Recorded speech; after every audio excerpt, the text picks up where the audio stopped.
If you really, really, really connect, you're going to be connected. Your mind will be there. The only thing you're missing is the fact that it's physically not happening, but there's more than physical that's happening around you. There's energies, and there's Ruchnius, and there's Rebbe. These are things that are intangible, and those are things that you can absolutely be connected to, and you are connected to. I'm Yossi Kamen. Welcome to Among Chassidim by Der Herr, an ongoing farbrengen about life as a chassid, our vibrant connection with the Rebbe, and inspired living shaped by the way he teaches us each and every day. This episode is dedicated to Nishmas Harav Sadia ben Rav Mordechai Olav Shalom Dahan and the Refuah Shlema for Chana Bas Nechamed Dina by Shaul and Shendi Dahan. How are you, Rabbi Lew? Well, we're doing this podcast right after Shavuos, and it feels like as the Frierdiker Rebbe said, we're still on the mountain. We're still in the shadow of the mountain, of Matan Torah, Zman Matan Torah Seinu. That was always a special yontiv in the Jaffe Lew family, because my grandfather used to come to the Rebbe every year for Shavuos. So Shavuos is uplifting. Also, I was born right after Shavuos, so it's a good time. I'm Baruch Hashem, doing well. When is your birthday? 1 week after Shavuos, Gedalit. Very nice. Okay. Shnas Hatzlacha. Amen. Actually, it's interesting. I think a number of people got a little bit of a window into the story of Zalman Jaffe, of your grandfather and yourself, because this month's Der Herr magazine has a whole feature where we interview you, and you're discussing primarily your grandfather, but also relates to you. So people got a little bit of a window into that, including Shavuos, by the way. It's actually interesting. In the other part of the magazine, earlier on, in the section where we have the Yumanim, the Leben mit den Rebben, so we highlighted Sivan Tafshin Nun, and there's also a beautiful picture of the Rebbe talking to your grandfather by the car when the Rebbe was going in.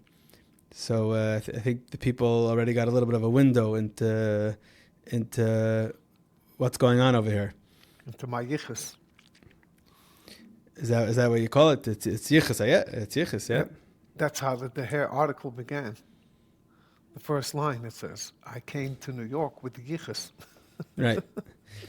But you actually said something very interesting in the article, that you had a whole story that the Rebbe asked about you during the Yechidus with your grandfather, and the way you said it was that it was really a kiruv to your grandfather. It wasn't a kiruv to you. In Adarabba, when you were in Yechidus, you didn't get special kiruvim like that. I didn't mean that it wasn't a kiruv to me. I meant it was a kiruv through my grandfather, but I didn't have kiruvim usually like my grandfather had. In other words, he gets the Yashikeach for that, the Rebbe sending me regards. That was in Tafshin Mem Beis, when, I don't live my life with regrets. In life, you make mistakes, and everybody makes mistakes, and you have to learn from your mistakes, but move ahead and move on. You can't dwell in the things that you didn't do or the things that you could have done. You have to only dwell in what you can do from here. But one thing in my life sticks out as a regret, and that is when the Rebbe turned 80 on Yud Aleph Nisan, Tafshin Mem Beis, in 1982, and I was a bacher learning in Yerushalayim, which is a whole other story how I got there. And I had not just a ticket to come to New York, but a boarding pass.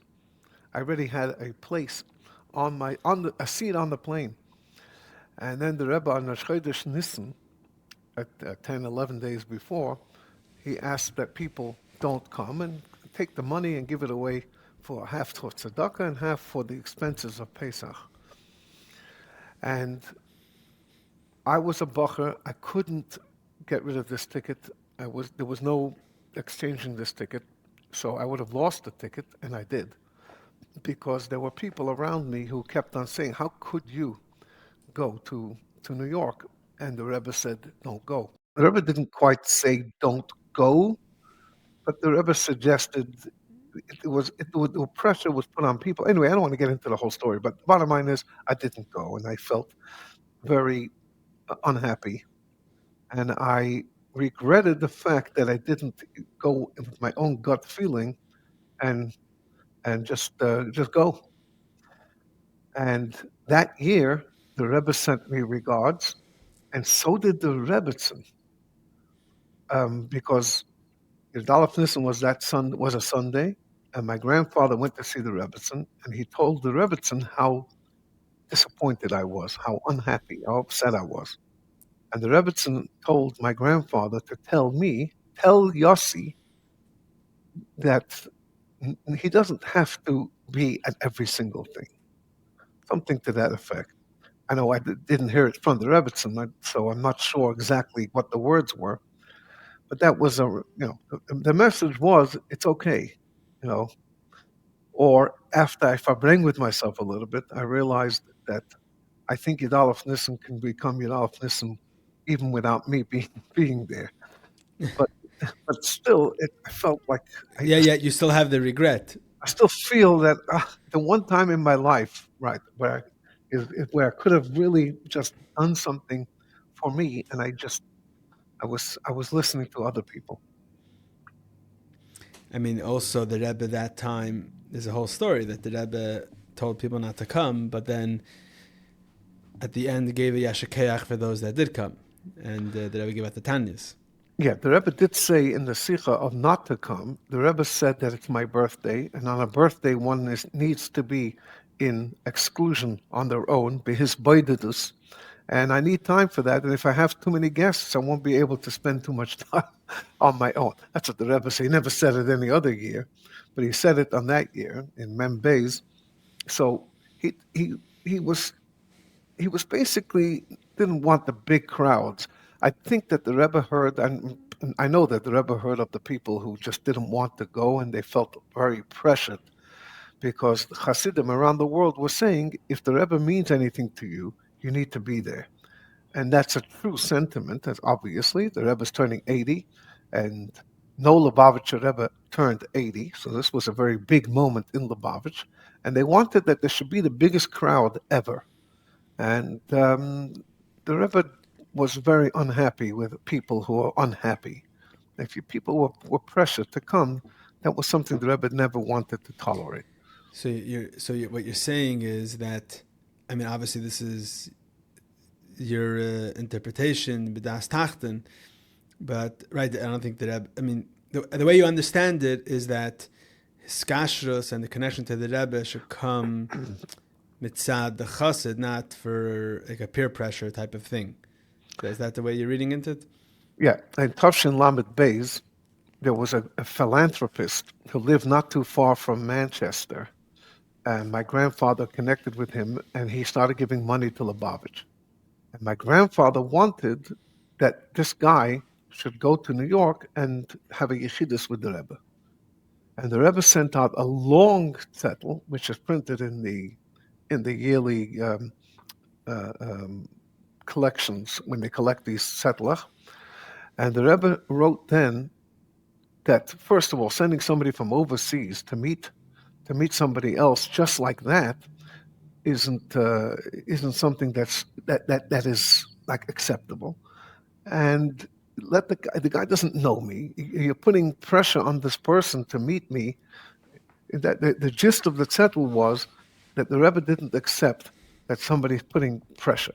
Even if he's visiting New York and say that at 12 o'clock, 1 o'clock in the morning, you should meet this great rabbi and everything else, he doesn't even know what the Seder is. He doesn't know Lubavitch. He doesn't know the Rebbe. He doesn't know the system. He doesn't understand, and he's not made that way at this stage. At this stage, it's not a good thing. And I know the names of people who wrote to the Rebbe, feeling the pressure that other people are putting on them. It's Erev Pesach. It was staying for Shabbos and Sunday, and coming from overseas, and their wives and their children. But most of them were maybe making excuses, I would think.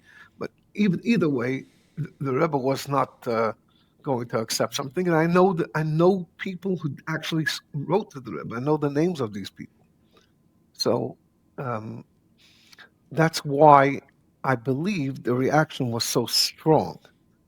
It's the Rebbe had a reputation of making sure that whoever comes to visit with all the permissions and don't owe any money.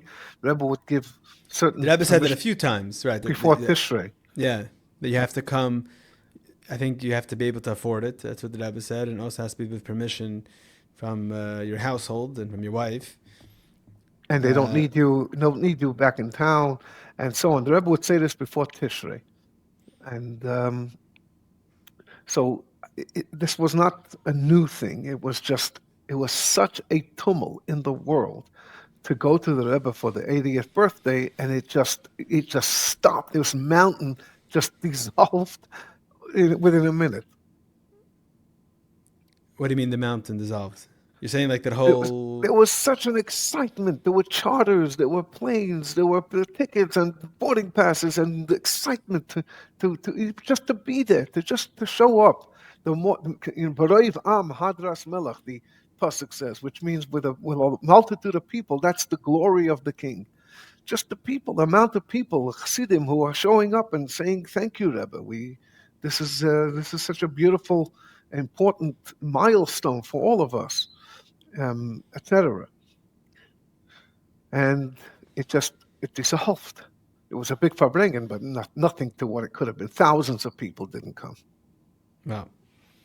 It's interesting that you see like a certain thing by the Rebbe. I mean, obviously, the Rebbe is the one, we know what his kashrus is, Al-Piteira, because the Rebbe explained it so much in the sichos, especially right after Tafshin Yud, but Tafshin Yud Aleph, but all the years. On the other hand, you have this certain element that, like the Rebbe, I mean, there's the sichos that the Rebbe said about you're looking dafke for questions to ask, even though you don't have them, and you're asking, and the mashpim are telling people to ask questions even when they don't have them. There's a certain inyan that the Rebbe wants it to come b'tzad the mata. So it's just an interesting. I think everything with the Rebbe is very nuanced, right? It's not black and white. So with this as well, it's interesting. His kashrus has to work both ways, right? You have to have the Rebbe, but you also have to have the person who is willing to put him or herself over there and do what needs to be done. Right. The Rebbe also said once, but it's also part of like the Rebbe said once, I think it was Yechidus to the B'zalman Gerari, I believe. Like the Rebbe said, "Be'etzem, I only need a minion here." The Rebbe was saying in that context, like that everyone should go on shlichus, but I just need a minion. Like it's not about the chutzner. We need this. Like we're trying to accomplish here, and I don't need it. The Rebbe doesn't need it. It's interesting. Right. The goal wasn't to build a community. The goal was to build the world. Right. So it's like it's interesting because some most manhigim that the whole thing is about the community. Anything else is like an extra credit. The Rebbe is just the opposite. Right. And he was looking to not to build Lubavitch around the world, but to build the world around Lubavitch, really. In other words, to make people come closer to the Eibishter, and of course to Hasidus, and of course to Lubavitch, but the goal was to get out and bring them in. And that's and that depends on the people. And the Rebbe had to choose different people for different places, certainly at the beginning, and places that would fit those people. As in the article in the Deher, I wrote about Rabbi Shem Tov, Rabbi Ben Zion Shem Tov, who was sent to England. You just can't imagine. England today is England. What it was 100 years ago was much more England. And Ben Zion Shem Tov was the complete opposite of England. But it was Dafka him that was chosen by the Rabbeim to be there and to do what needs to be done because he didn't care what England thought and he didn't worry about protocol. He wanted to spread Hasidus, wanted to spread his kashrus and the Rebbe, and he built it. He actually did build it. So that's how he was the connection with your grandfather. Like that's how. That's how we came to Lubavitch. Exactly. And it was he wrote about it in the article that it was in the blood.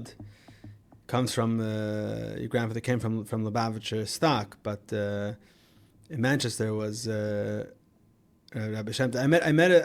I mean, over the years, I met a lot of people from the original pillars in England that said that their first connection was Ben Shem Tov. That was the.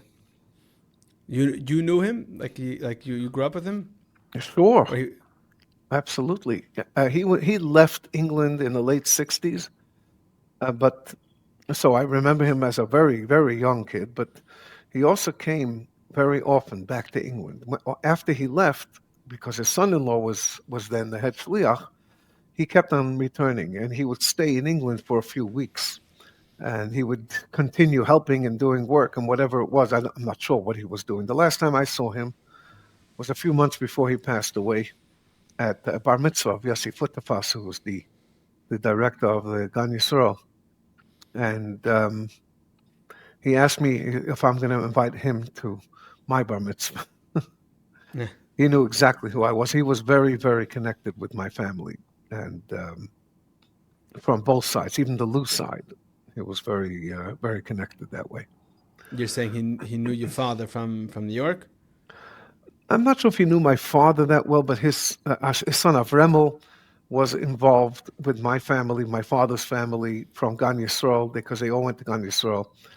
And his son Beryl was involved with my father personally, bringing him close to Lubavitch. So the Shem Tovs knew the Lews as well, not just the Jaffes. No. Yeah, and when the Shidduch came, Ben Zion Shem Tov wrote a letter to my grandmother in English, and we printed that letter in the diaries of my grandfather. And in it, he wrote, "I've been around 3 Lubavitcher Rebbes, and I don't ever remember seeing a Rebbe to be this involved in a Shidduch. So you know that this Shidduch is going to be a great one." So he wrote that to my grandmother, who was complaining that my mother was a little too young and whatever. So he wrote that. So he knew my father, and but I mean, obviously, he's much older and from a different generation. And I think that when your father was in Tereh Vadas, I think Beryl would come learn Tanya over there, right? Is that accurate?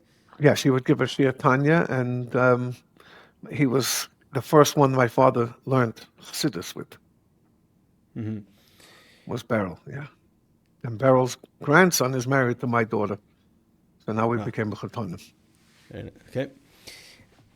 But so when you were learning in England, when did you come to New York? You came to New York in high school? I was born in New York. I started in New York. I was in Yeshidus when I was in Yeshidus twice before I even went to England. Even though I can't say I remember anything, but I was a young kid, young baby. But we were living in London, and we would come often, more often than anyone else. And my father, for a few reasons. First of all, my father had his father and his whole family back in New York. That would be a very balabatisha thing. Second of all, and I would say the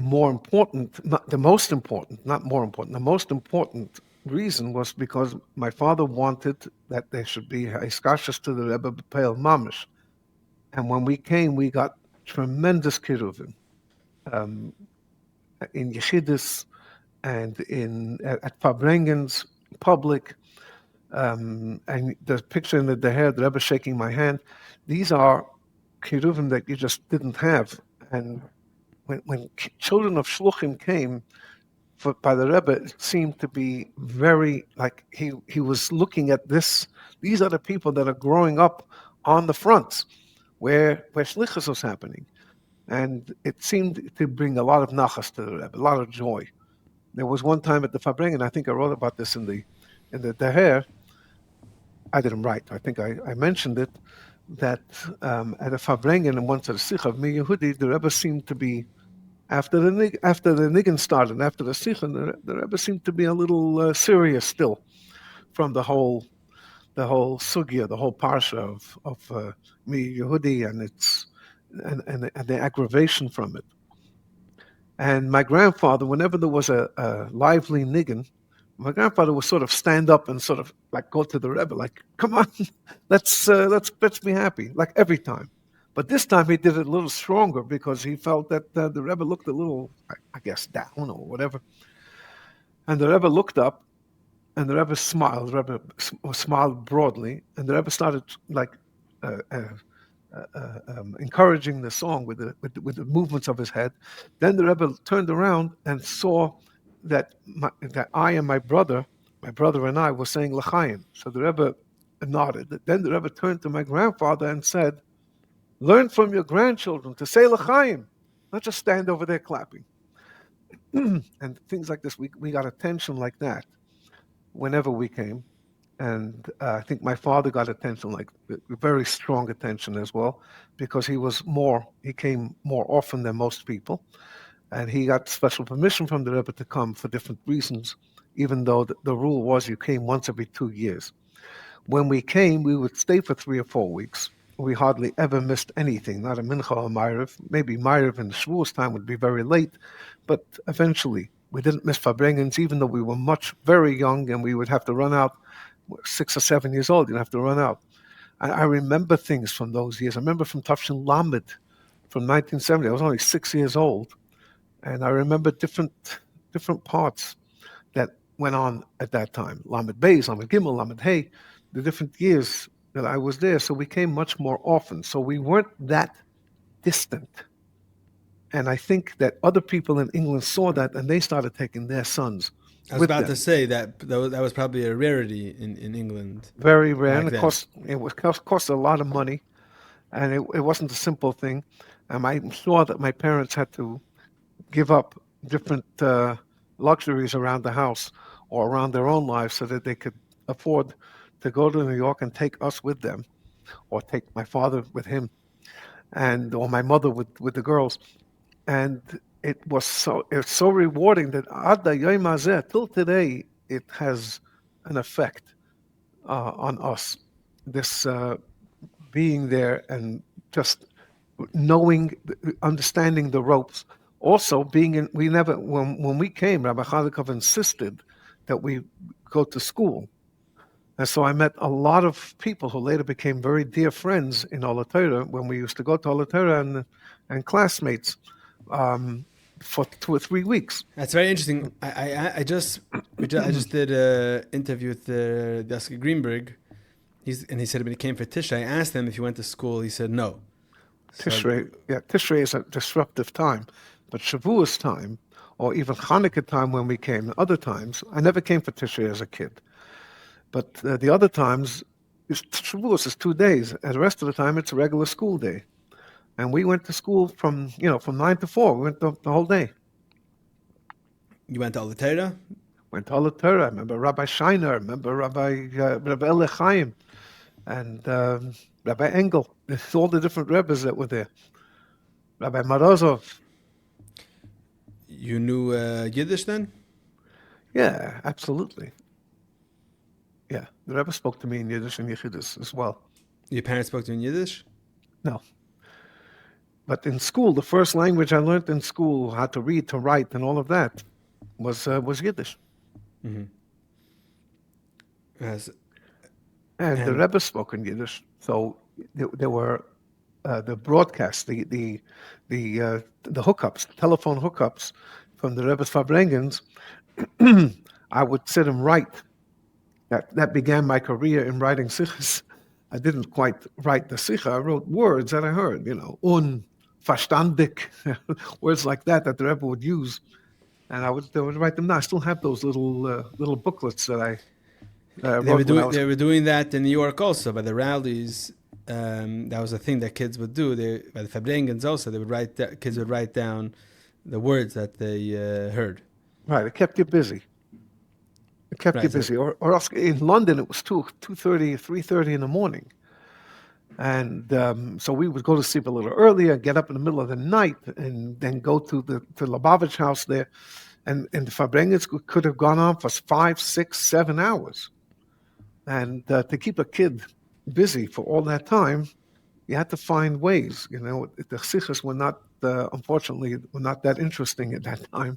I don't know what the Rebbe was saying. For example, I remember the sicha from Peachtree Tafshin Lamed Hey. I was just about 10 years old at that time, and the Rebbe said the sicha, the very famous sicha, which was the Hadron, the end of the Masechta of Sukkah, about Miriam Bas Bilga. And I heard this Miriam Bas Bilga name quite a few times, and had no clue what the Rebbe was saying, and I didn't know that one of the most bombshell sichos in history. How powerful that sicha is, how amazing that outlook of the Rebbe, the typical outlook of the Rebbe to find the goodness in every person. But I do remember the Rebbe breaking down and crying and saying, "Lukus, Lukus," which means wolf, wolf. And I had no clue what it means, and I didn't know what context it was in. But I remember, actually, I can still hear it. I remember these moments, even though it wasn't, we didn't understand the context at all. But we were listening. No, I'm saying it's very fascinating that you remember the sicha and even the words, but then only later did you actually understand what you experienced. Well, when I was about 13 or 14, I started going through all the hanochas, all the sichos that were there till then. And I found that to be like so interesting. I said, wait a minute, I was there and and this was happening. I didn't have a clue. Yeah. You were doing this in England, you were doing this? Yeah. My father had the collection of all the sichos kodesh, B'chlal, people are doing this till today. Of course, so do I. They're learning a sicha that they might have been at when the Rebbe said it, and either they don't remember or they didn't understand. They weren't cognizant of what the Rebbe was saying then. There are sichos that I've learned maybe 30 times. I was there and I read it again and again. It keeps it fresh, and it keeps it in your mind, and it keeps when you read a sicha that you were actually there for, especially when you're a little older, it brings back the scene. You remember where you were or how you felt when it was happening. So actually, I was a little while ago. I was learning a sicha, Fabrengen. I forgot what I was learning, but I just remember that whatever it was something that had made the numen, and I was just thinking to myself, like, it's a lot of, especially in certain years, the Rebbe will talk about on Shabbos that people aren't listening. Like the Rebbe mentioned this concept by the Fabrengen, and but I'm thinking to myself, I'm sitting 40 years after the sicha was said, and whatever, there's a Jew in a corner of the world that was leapt because of it. So I think it's all part of the kayach of the Nasi Hader, that it's perpetual, right? So saying what is the whole derher? The whole derher is basically doing this. It's taking things that exist already and unpacking it and unleashing new layers that many people might not have. It feels like the Rebbe was doing everything with tremendous speed, like over the years. One mitzvah, another mitzvah, shlichus, all the concepts. Rebbe just constantly doing, introducing new concepts, and we're actually unpacking all of them now. That's how I feel. I don't know how you feel. I think that we haven't even touched the surface yet, because there's so much in those sichos and in Mamorim and in the letters and in the Rishim and all the other things it's mind-boggling. You can't imagine one person leaving that kind of material behind. Just one person. And if that's all that person did in his or her life, you would say, wow, that's just a small part of what the Rebbe left behind here. It's mind-boggling when you take it that way. When you think about all the different people that the Rebbe helped over the years, Begashmias and especially Baruchnias, and if you think about the Shlichus and the Shluchim and the investment that the Rebbe had in that, plus all this Torah, eh, but the Torah itself, they started 30 something, 32 years ago to start giving out all the sichos in a renewed way in the Hebrew, the Lahak, and they haven't finished yet. And they were only going to do the first 30 years, from Tafshin Yud to Tafshin Mem Aleph. And they still haven't finished. And this is what the Rebbe's not saying it. It's written down, and to go through it and to unpack it. And then for people to learn that and to understand where the Rebbe was coming from, and wow, what the revolutionary ideas and thoughts, and explaining thousands of pieces of Gemara and Rashi, Tosfos, Mamorim, and Kabbalah, and Halacha, and Haggadah. Like, it's amazing. Yeah. I mean, you particularly see it if you learn a whole Fabringen. I learned on Shavuos full Fabringen, and I learned Memdalad. Were you there, Memdalad? At that time I was on Shlichus in South Africa, but I remember Memdalad, I remember the Fabringen, and I remember exactly what the Rebbe was saying. That was a very energetic, high energy Fabringen, including that Sikha about the Rambam as well. It was a very powerful Fabringen. Memdalad and Memhei, particularly, both those years were very, very, very strong. About Torah and about the Eibishter. And the other things about Vashantav, Moshe Rabbeinu, and David HaMelech, it was every year, but there was a specific emphasis on godliness in those two Fabringens. Yeah. So when I'm learning it, so you think you're done the Fabringen? Like it's a long Fabringen. You think you're done the Fabringen? And the Rebbe says we have to finish so we could daven before Chatzos. Before Chatzos. But then the Rebbe, as he usually does, gives a hishtatvus in the Kinus Torah the next day, and the Rebbe says, "You think the Fabringen's done, and then there's a whole other tremendous sicha. The Rebbe's hishtatvus in the Kinus Torah. So it's like it's kamayim hamizgaber. It's never ending." So in the Lameds, when a lot of more people were attending and present, it happened much more than once and more than 10 times. Or the Rebbe would say, you look at the clock, you look at the watch. There was always a watch on the table of the Rebbe. You look at the watch from Rebbe Yonik Olav Shalom. Look at the watch, and then the Rebbe would say, because it's late, morgen is a yom ha'avoda, tomorrow is a work day. So Al Kapone Bekitzer, we'll talk Bekitzer now about the Hadar and the Siyum of this Masechta. An hour and a half later, the Rebbe had gone through, and then on Shabbos he would say, we didn't have enough time to finish. So they would go back on it.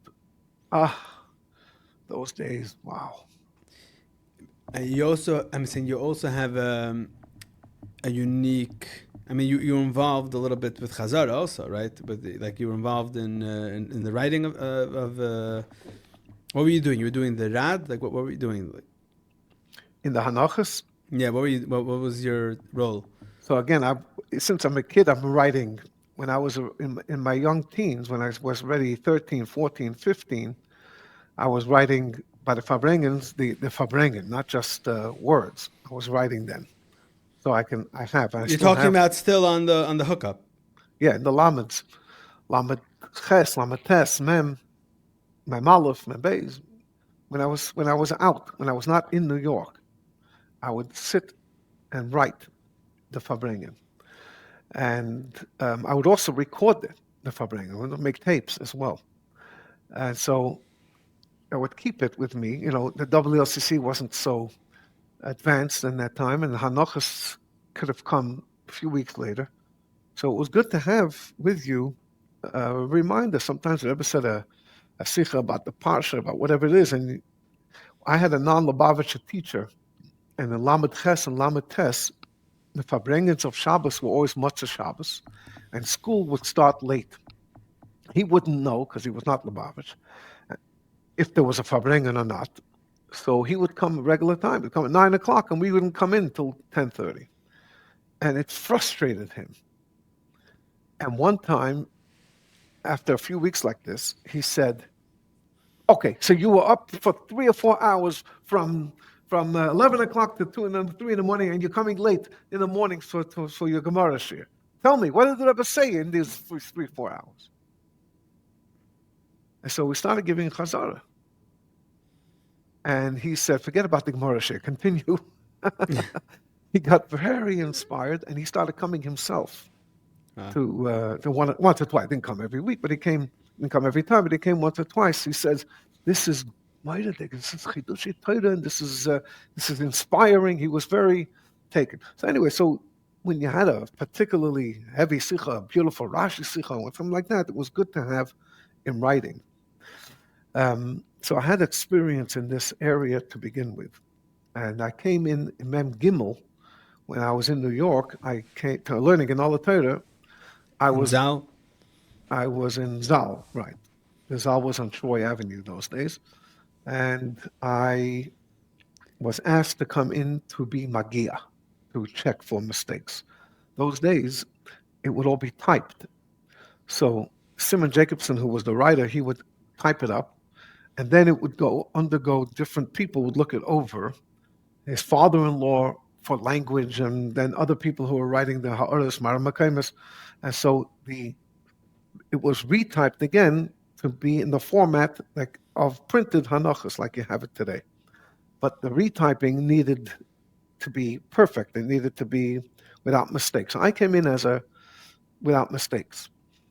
And within a few months, though, I was already getting involved with the writing. But then, in the beginning of Mem Daled, in Tevis of Mem Daled, I had one of the biggest chus of my life, that we were chosen, 10 Bachrim were chosen to go to open up a yeshiva in South Africa, Johannesburg. So we left.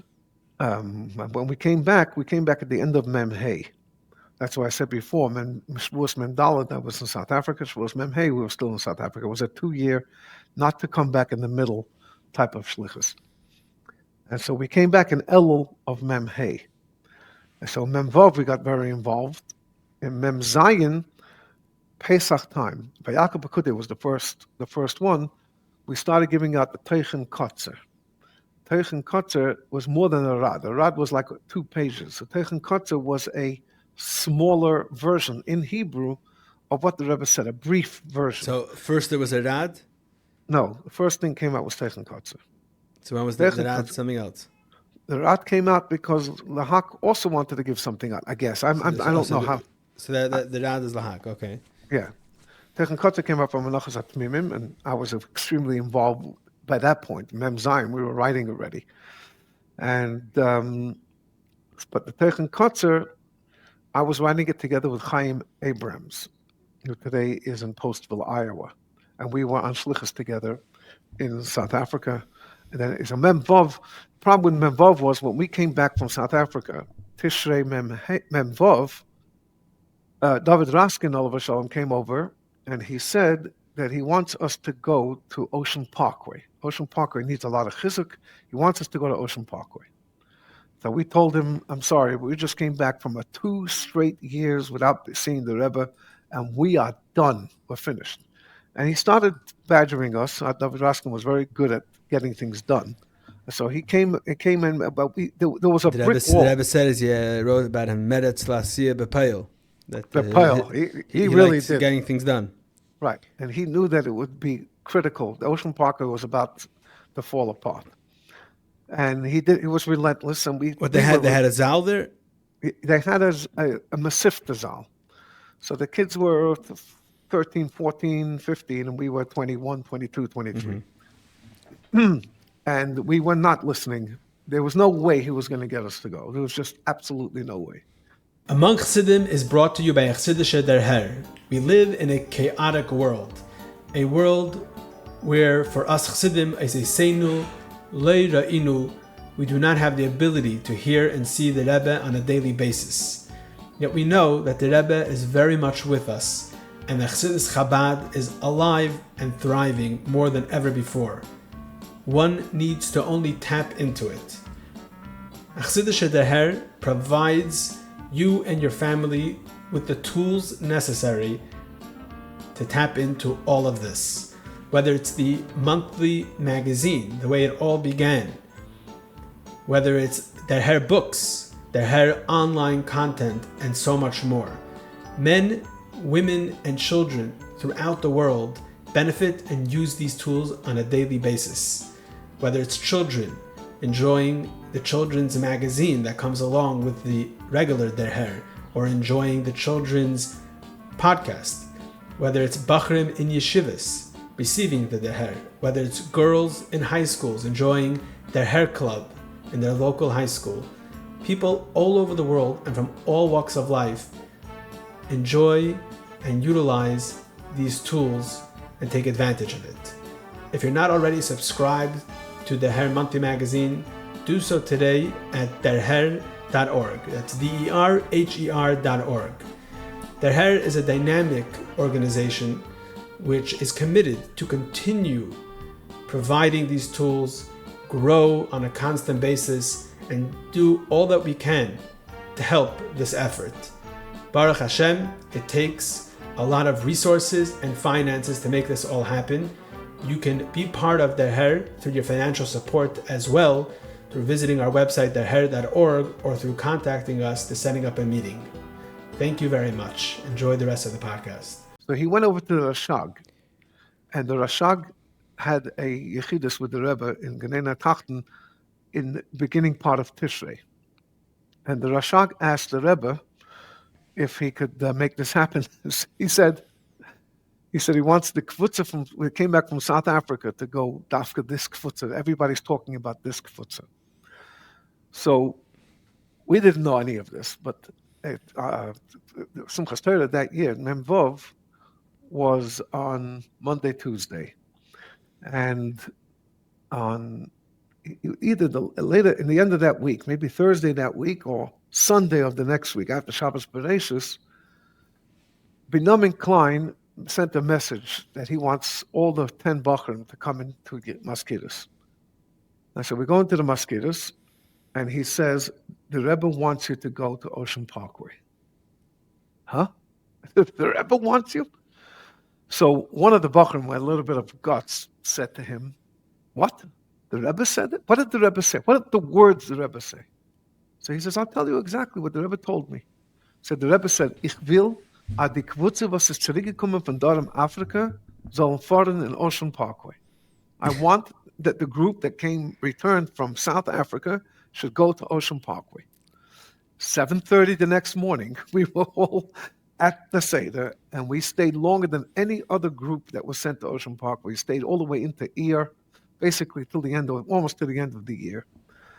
So Mem Vov, we weren't really around. We didn't miss any Shabbos, of course, and we didn't miss any Farbrengen in the weekday. Even the sudden Farbrengens didn't take that long to get from Ocean Parkway to 20 minutes. So we were there, but we weren't like B'Soicha Inyanim. I would come back to check over the Hanochas every time, or they would send it to me, or so I was involved, but not. It didn't have my whole focus. But Mem Zion was a great year in that sense. We didn't go anywhere, and so we started the Techen Kotzer then. And I remember I was the head counselor in Gan Yisrael in Tafshin Mem Vov, and in Mem Zion, there's a video of you. Chafav. When Chafav when the camp comes. Avremel Shem Tov told me he needs to go over with one of the head counselors to get dollars. And he found me. So I went with him. Yeah. But in Mem Zion, he came to me again. And I wanted, once you're there, you really, it's a special sichos to be the head counselor there. But Simon Jacobson told me, now that you're writing the Steichen Kotzer, camp is finished. Your talucha on Simchas Torah is finished. You need to be at the Farbrengens. You need to be there on time, and you need to be, you can't shirk your responsibility. Even when I became a chassan and I wasn't able to, he says, you need to find a replacement or else don't get married. You wrote to the Rebbe about any of this? I didn't write to the Rebbe, no. I only wrote to the Rebbe when the Rebbe asked for three things in the Va'eschanan Tismach. He asked for three things that you did, that you accomplished. Over the last kufa, I wrote about the Teichen Kotzer, that how much we invested in it, especially later. When the Rebbe was Magia, one of the Teichen Kotzers, Ba'era Tashim Mem Ches, was a Siyam Rambam, and the Rebbe was Magia, the whole Teichen Kotzer. And we went crazy. I mean, the Rebbe also, on Chav Tes Shvat, the Rebbe called in certain people. Rabbi Zalman Garari, he called in Gershom Ber Jacobson. And he told Gershom Ber Jacobson, B'soicha Inyonim, that the Teichen Kotzer versport mir Shores von Arbeit. It saves me hours of work, because people would call in after Shabbos to understand what was going on. And the Hanachas weren't available until Wednesday, Thursday. Now, we write it on Motzei Shabbos no matter what happened. After Kosher Bracha, we did not go to sleep until it was done. So by Sunday morning, the whole world had it, and we faxed it. We used a fax machine. So we bought a fax machine. So it was available everywhere by Sunday night. And we had a special section for Hirosh, for Ma'aseh B'Peil, and the Rebbe praised it greatly. A few months after, the Rebbe was Magia, the Teichen Kotzer. So we put in a lot more effort to the Teichen Kotzer at that time. And so I wrote to the Rebbe then that I was one of the people involved. But otherwise, I did not write. No. And the Teichen Kotzer went all the way till Tafshin and Beis, I believe. I mean, you were already not there, but... Yossi Jacobson, I was the one who appointed him as my successor. And he continued writing it until Nun Beis. At first he told me, I don't know, I can't do it, I'm too young, I'm just a Bachan al Torah. So I told him, try. And if it doesn't work, I'll see if I can find somebody else. But there were others writing it also with him, I think. So Chaim Abrams was writing it. And then the Farbrengens became so much shorter that it didn't really take that much time. At that point, after Tismach, Tafshin Mem Tes, some of the Farbrengens finished at 3 o'clock. Started at 1:30, finished at 3. It was only 2 sichos and all the Rashi, all the heavy stuff. The Rebbe stopped the Rashi sichos then, yeah. The Rebbe stopped Mamorim, the Rebbe stopped Rashi sichos. The Mamorim were also in the Teichen Kotzer. The last thing the Rebbe was Magia before Chav Zayin Adar was the Rad. Was that the Rad or that was Teichen Kotzer? No, the Rad. Oh, it was the Rad. Okay, fine. But this essentially it's the same thing at that point. There was always two.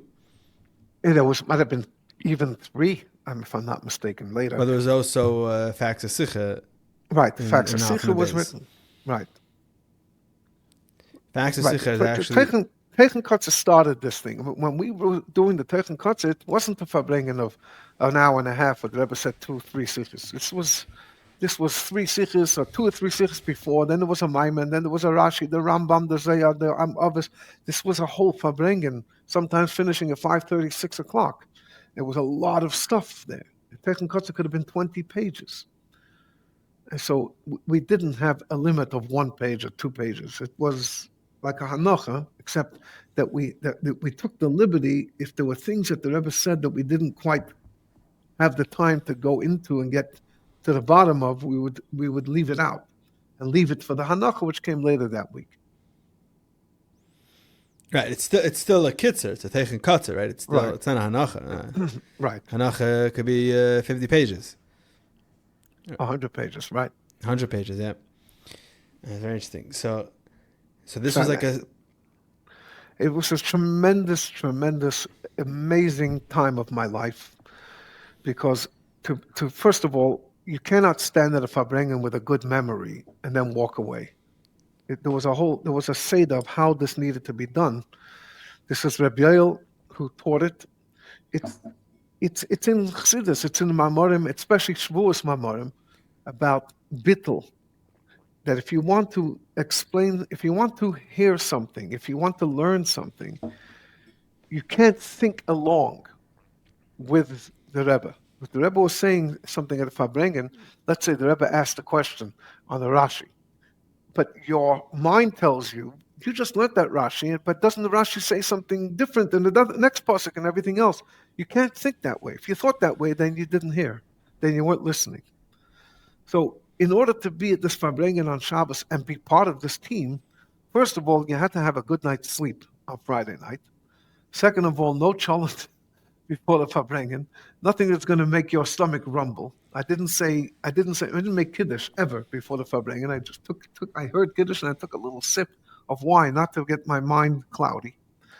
I ate very, very little, just a kichelach that they were giving out, that's all. And then I had somebody who stood right on top of me, on a bench on top of me, and he didn't understand Yiddish, hardly. And so as soon as the sichos was over, that's the next step. After listening, and it's one of the hardest things to do, is not think along when somebody's talking to you, because you're immediately trying to take what the words a person says and apply it to yourself. But then you're not listening. Then you're thinking.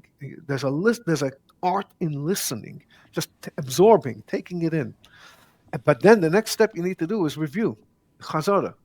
And so there was a guy standing next to me, right on top of me, who didn't understand Yiddish. And so I immediately, as soon as the sicha was over, the niggin would start. I would go over the sicha. And then after mincha, there would be a impromptu chazara in English by Rabbi Label all times, Alazain Gesund.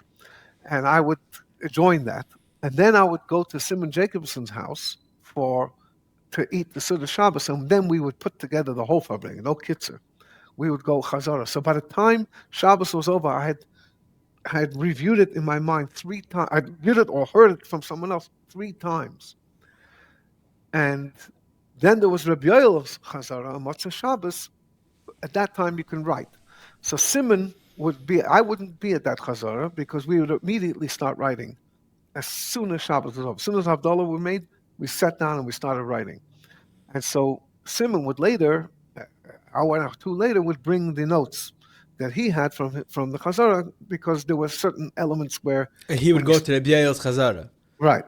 So he would bring his notes from the Chazara, because there were certain elements that the Rebbe said it, and while the Rebbe said it, it might have made sense, but when you start putting it down on paper, there's too many issues here. You need to see some words. Maybe you missed a word here or missed a connecting idea.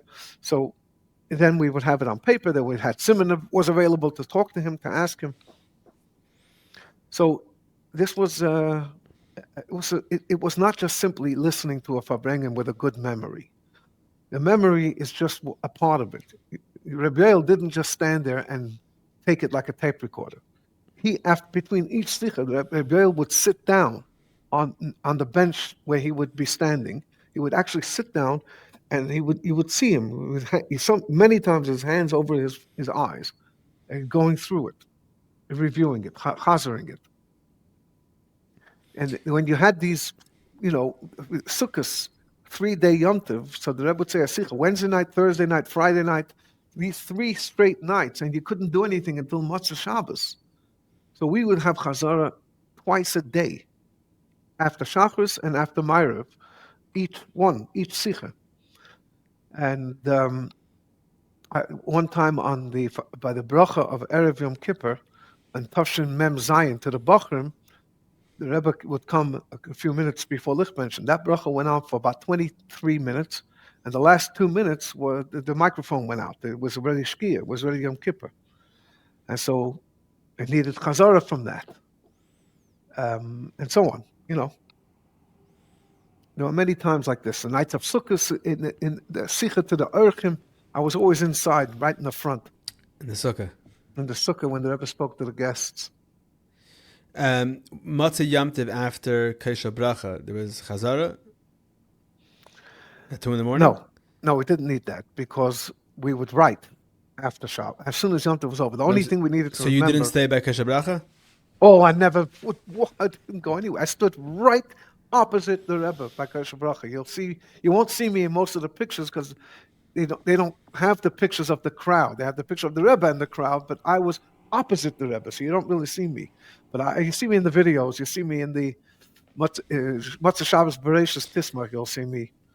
Anyway, I did not move. I was right in front of the Rebbe, mamish in front. So Rabbi Yael did Chazara After Kasher Bracha? Not when it finished at 2 or 3 in the morning. Then it would be Sunday. It would be Chazara in Cheder Sheni. Yeah. Or something. Or the next morning, Hisuchak. No, but we didn't need Chazara because there was a recording of it. We would write down the words of the Rebbe as soon as Yom Tov was over. So the Farbrengen would always begin within a few minutes before Shkia. And then they would sing a niggin after the Rebbe washed and ate some challah. So, and by the time the Rebbe started the sichos, it was already after Shkia, the first sichos. So the first sichos was about 15, 20 minutes, or 25 minutes, and that was it. Because as soon as Yom Tov was over, there would be paper and pen. It would be an envelope. So you sat in front of the Rebbe by the Shavuos Farbrengen, let's say, and so once Yom Tov was over, you were writing in front of the Rebbe, even though everyone was Yom Tovdik? Not quite. So my place was opposite the Rebbe by the Farbrengens. But on Yom Tov Farbrengens, I would sit inside of the shvil, right under the table. And the Rebbe couldn't, David Feldman and Simon would both sit him right.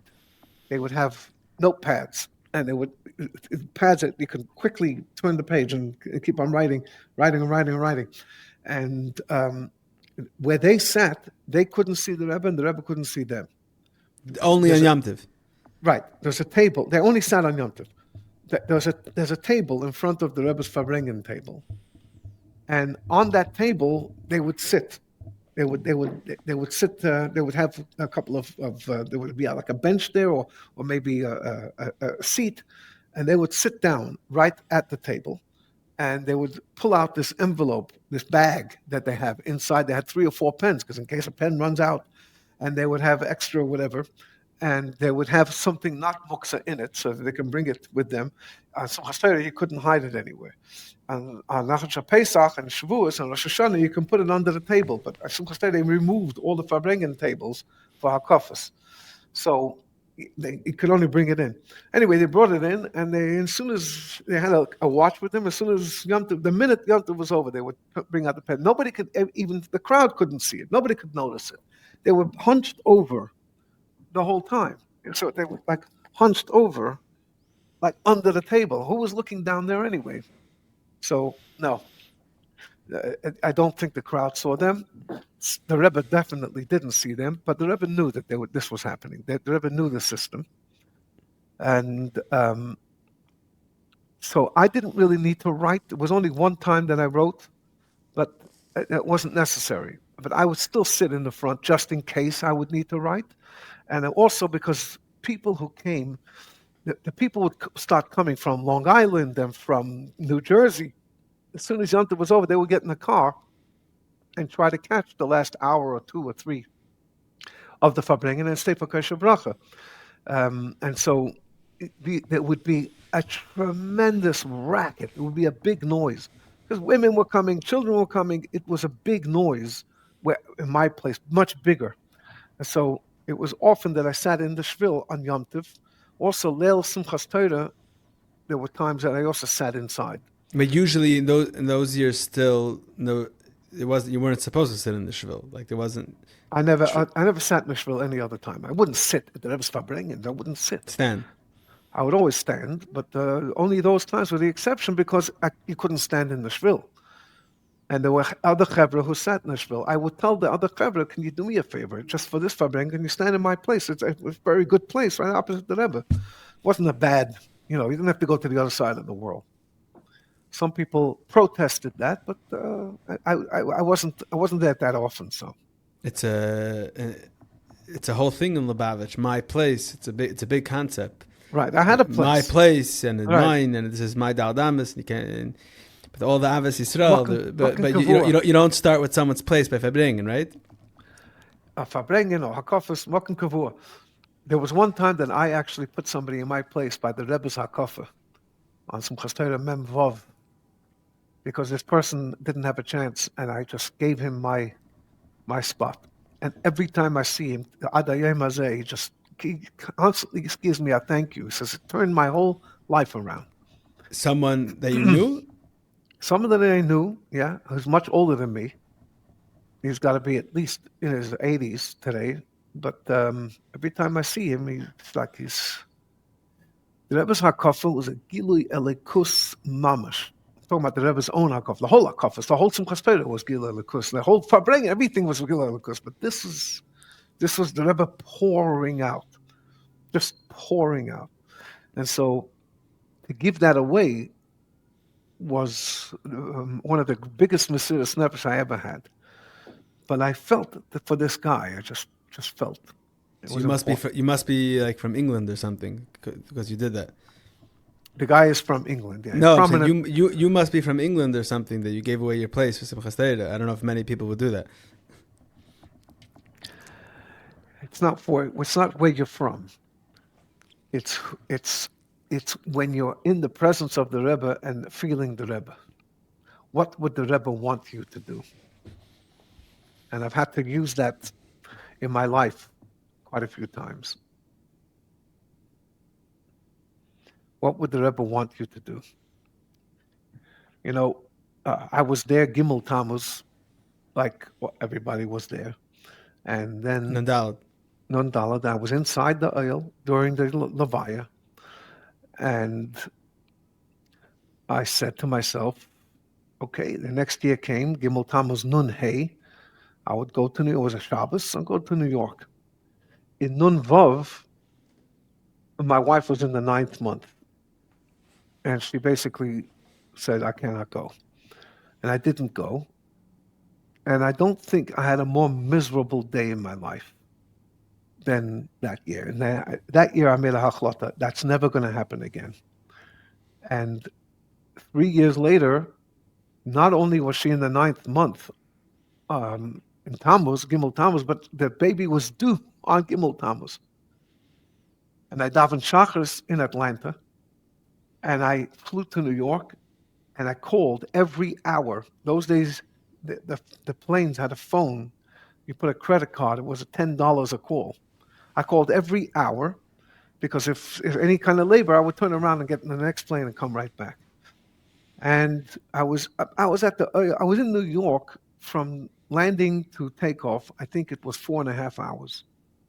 I just went to the oil. I went to Crown Heights for a few minutes, and then I went straight back to the airport. And I davened Mincha back in Atlanta. Shachris and Mincha was in Atlanta, but I was there. And then about 5 or 6, maybe 7, 8, 9 years ago, I got a call from somewhere, Merchakim. It might have been South Africa. It might have been one of these places to come Fabring for the whole week, Gimmel Tammuz. And I said, I'm sorry, not Gimmel Tammuz. They said, what do you mean, not Gimmel Tammuz? I said, Gimmel Tammuz, I need to be at the oil. And they said, why? So I said to them, I told them I had made achwat, and I'm not going to miss it again. It was the most miserable day of my life. It's miserable anywhere you are, but when you're among chassidim and when you're at the oil, you feel there's a camaraderie. Misery enjoys company, as they say. A very hard day. So the guy said to me, so you're going to go to the oil? I said, of course. He said to me, the Rebbe that you're going to be standing next to, how would he feel that you're standing there on Gimmel Tammuz and you could inspire hundreds or thousands of people back here? Can you tell me, in your knowledge and know how the Rebbe would be, what do you think the Rebbe would advise you to do in such a case? And all I said was, you're right, 100% right. So then I made achlat. When I go away, I will not come back home. I'll go straight. Maybe it's Hey Tammuz, maybe it's Zion Tammuz, whatever it is. I'm going to go at some point within that kufa, and I'll do my business then. So these are things that regulate sometimes your life. What would the Rebbe want you to do? And so standing at our kofas and the Rebbe coming to dance with the Sefer Torah it's an indescribable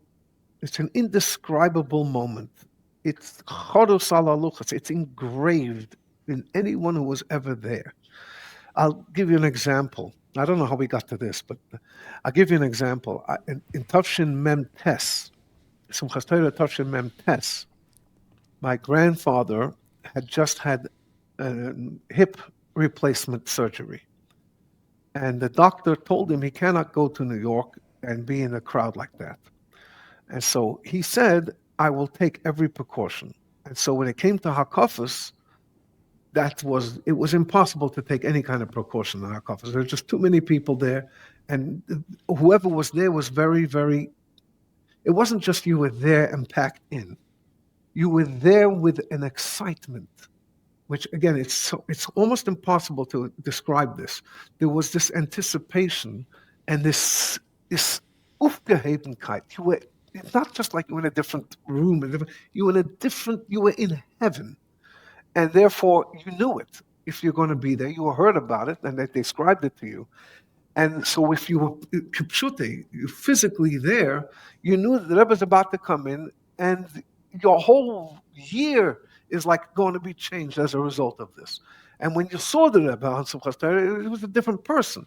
And when the Rebbe got the Torah and the Rebbe started walking down, there was a shine, a glow came from the Rebbe. That how do you describe that?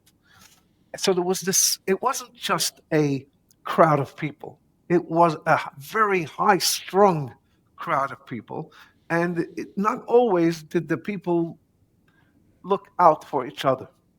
There was a time where the Rebbe once turned to somebody who was pushing someone who had to hold the Sefer Torah.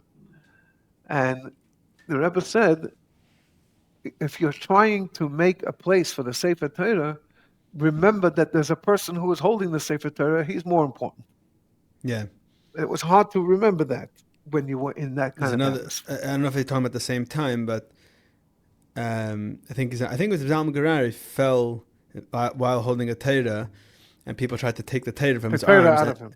And the Rebbe said, "Hebuf dimension, pick up the person, not the Torah. Like there's a person." Yeah. Because that was the atmosphere of Simchas Torah, and the Rebbe was scholars like he never had. Like there was no other time of the year like this. And so I said I would stand with my grandfather by the Rebbe's hakafa and during the rest of the hakafas when the Rebbe was in his place, and the older people would stand like on the side. So me, young guy with a, just married, I would be standing with him. So I did. I went with him and I carried the Sefer Torah. He was always given a Sefer Torah to go with the entourage that went in for the first hakafa and the last hakafa, together with the Rebbe. So Rebbe would walk down the shvil. Rebbe would walk down the pathway to the middle of the shul where the bima was. The bima was surrounded by a ches, by a row of tables in the shape of a ches. Steel tables that were welded together, like stuck together. So because the crowd was so heavy. And the people who were in this entourage who were standing inside of the ches would be asked to lean against those tables. So sort of to either lean back or sit on those tables because the crowd outside of them wanted to see, and they would be blocking. So that's what they did. And I plucked myself all the way down by my grandfather's feet. So I sat on the floor right next to my grandfather inside of the ches where the Rebbe would be dancing.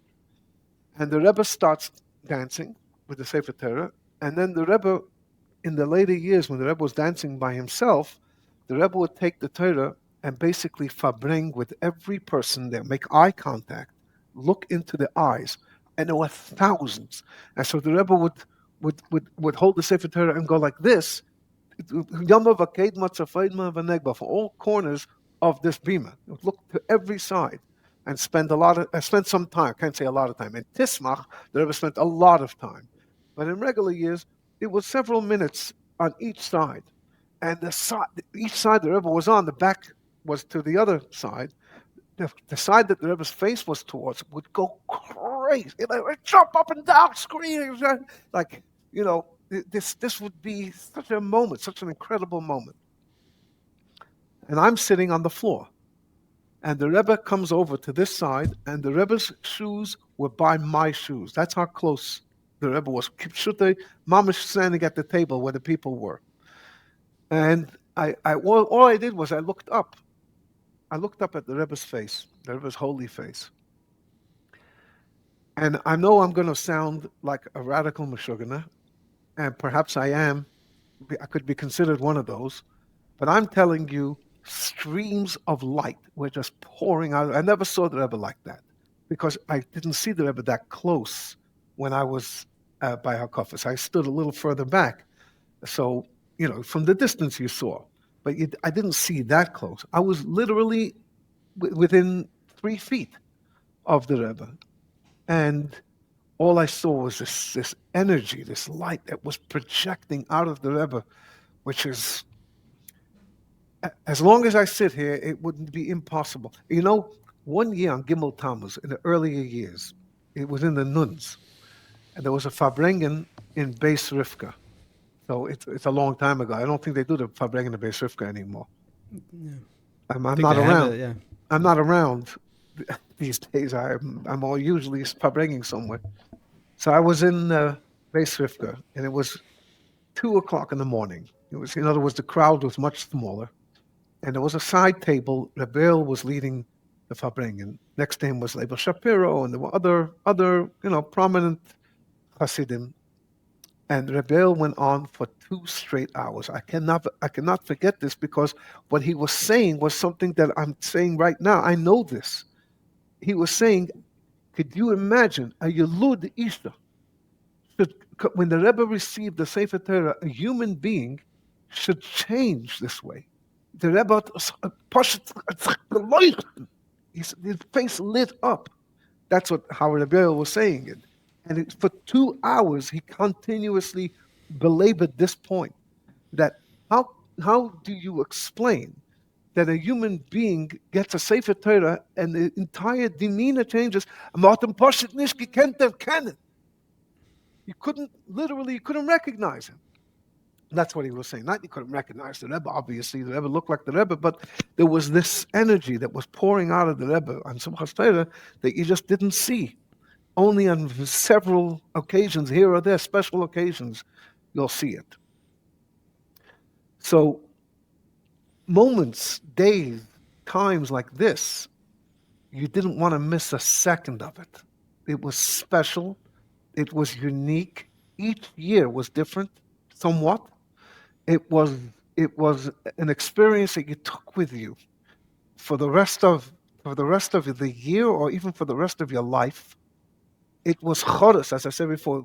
It was engraved. It became engraved inside you, and you couldn't tear yourself away from this. You were hoping it would never end. It was such an uplifting, incredibly elevating experience. And to give it away, especially when the Rebbe himself was dancing, and to give that away was Mesiras Nefesh. I don't think I ever did it again. There were a lot of people who were wandering around. We once took Meir Itkin, the great chassid from the town of Nebel, and we dragged him all the way up to the bleachers, and we squeezed him in between us. And he said he hadn't seen the Rebbe's Hakafas. This was in the Mems. He hadn't seen the Rebbe's Hakafas since the Yuds. You didn't have a place. He didn't have a place. He wasn't one of those that was going to stop pushing him, And he started kissing us. After Hakafas, he started kissing us, and he came home to his house and started bringing all day long about this, what they did for him, how elevated he was. It's understand that not everybody could have seen it, because you needed to be young. You need to have a good nefesh of Bahamas, and you need to have a good place. Mm. So, how do you connect to this type of gili from the Rebbe today?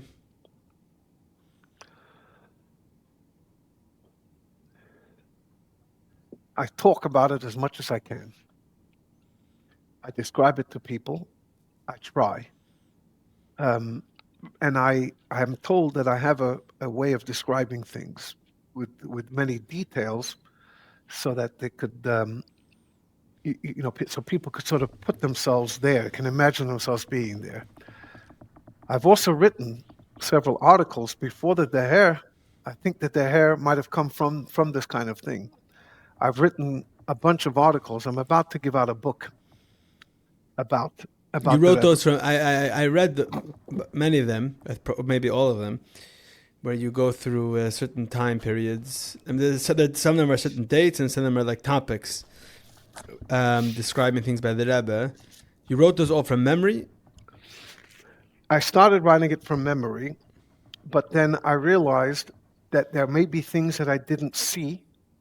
Whatever I remember, but there may be things I didn't see, and there may be sichos, which I'm writing about, that I might have missed a point here or there. So I started looking up and asking people. I'm in the middle of writing now an article about the Rebbe's Nigunim that the Rebbe introduced on Simchas Torah. And I'm the kind of person, first of all, the last nigun that the Rebbe introduced was Hu Elokeinu, was before I was born. But I already wrote about a tkufa of before I was born, Chav Dalet Teves Tashin Chav Gimmel. I wrote an article about that. And the people who were there, I heard from several people who were there who read this article and they said, wow, first of all, there are details over there that they forgot. And second of all, there are details over there they didn't know, because I went and asked about 20 different people. For this article, I must have met 50 people that I'm working on now. It's very, very difficult to write this article. But I'm working on this one now, because where was the Rebbe when he was teaching these Nigunim? Where was he standing? I asked Yudel Krinsky. I even introduced him. I even interviewed him. I said, the Rebbe's eyes, were they open or were they closed when he was teaching Shamil? He was teaching Nigunim like this. Or the Rebbe's hands? Was the Rebbe? So Rebbe Yudel told me earlier, the Rebbe was not animated. The Rebbe had his hands by the side, etc., etc. I asked all kinds of, whoever you can think of, I asked. So I don't take this and do it on my own. Also, when I finished writing, each article that I finished writing, I sent to between 7 to 10 people to look it over. So what I'm understanding from what you're telling me, it's very interesting. So on the one hand, you have the ability, because you were there, to be maila zichrenis and to remember what you witnessed, and the way you describe looking at the Rebbe, it's amazing. I mean, just to hear that is worth it that we're having this conversation. But it sounds like that it's more than that. For you, it's like an aveda.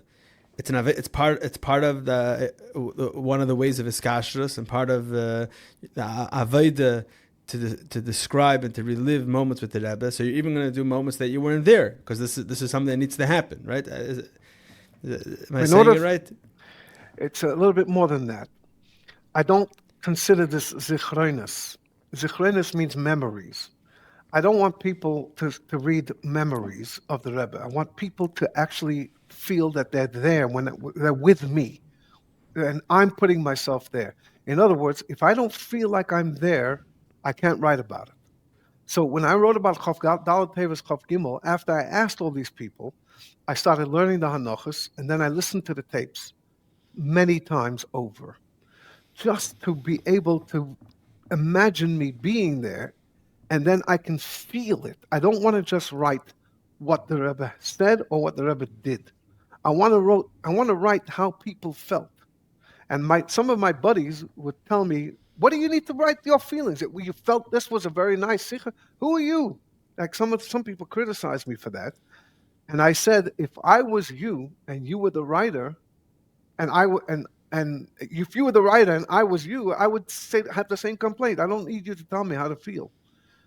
But I said, you have to realize that the people reading this don't know what's the big deal of the Rebbe saying a mimer, for example. I wrote a whole article on the Rebbe saying a mimer. The Rebbe saying a mimer sounds like the Rebbe saying a sicha. Or watch a video, and the Rebbe has his eyes closed and his eyes are down. It's a world here.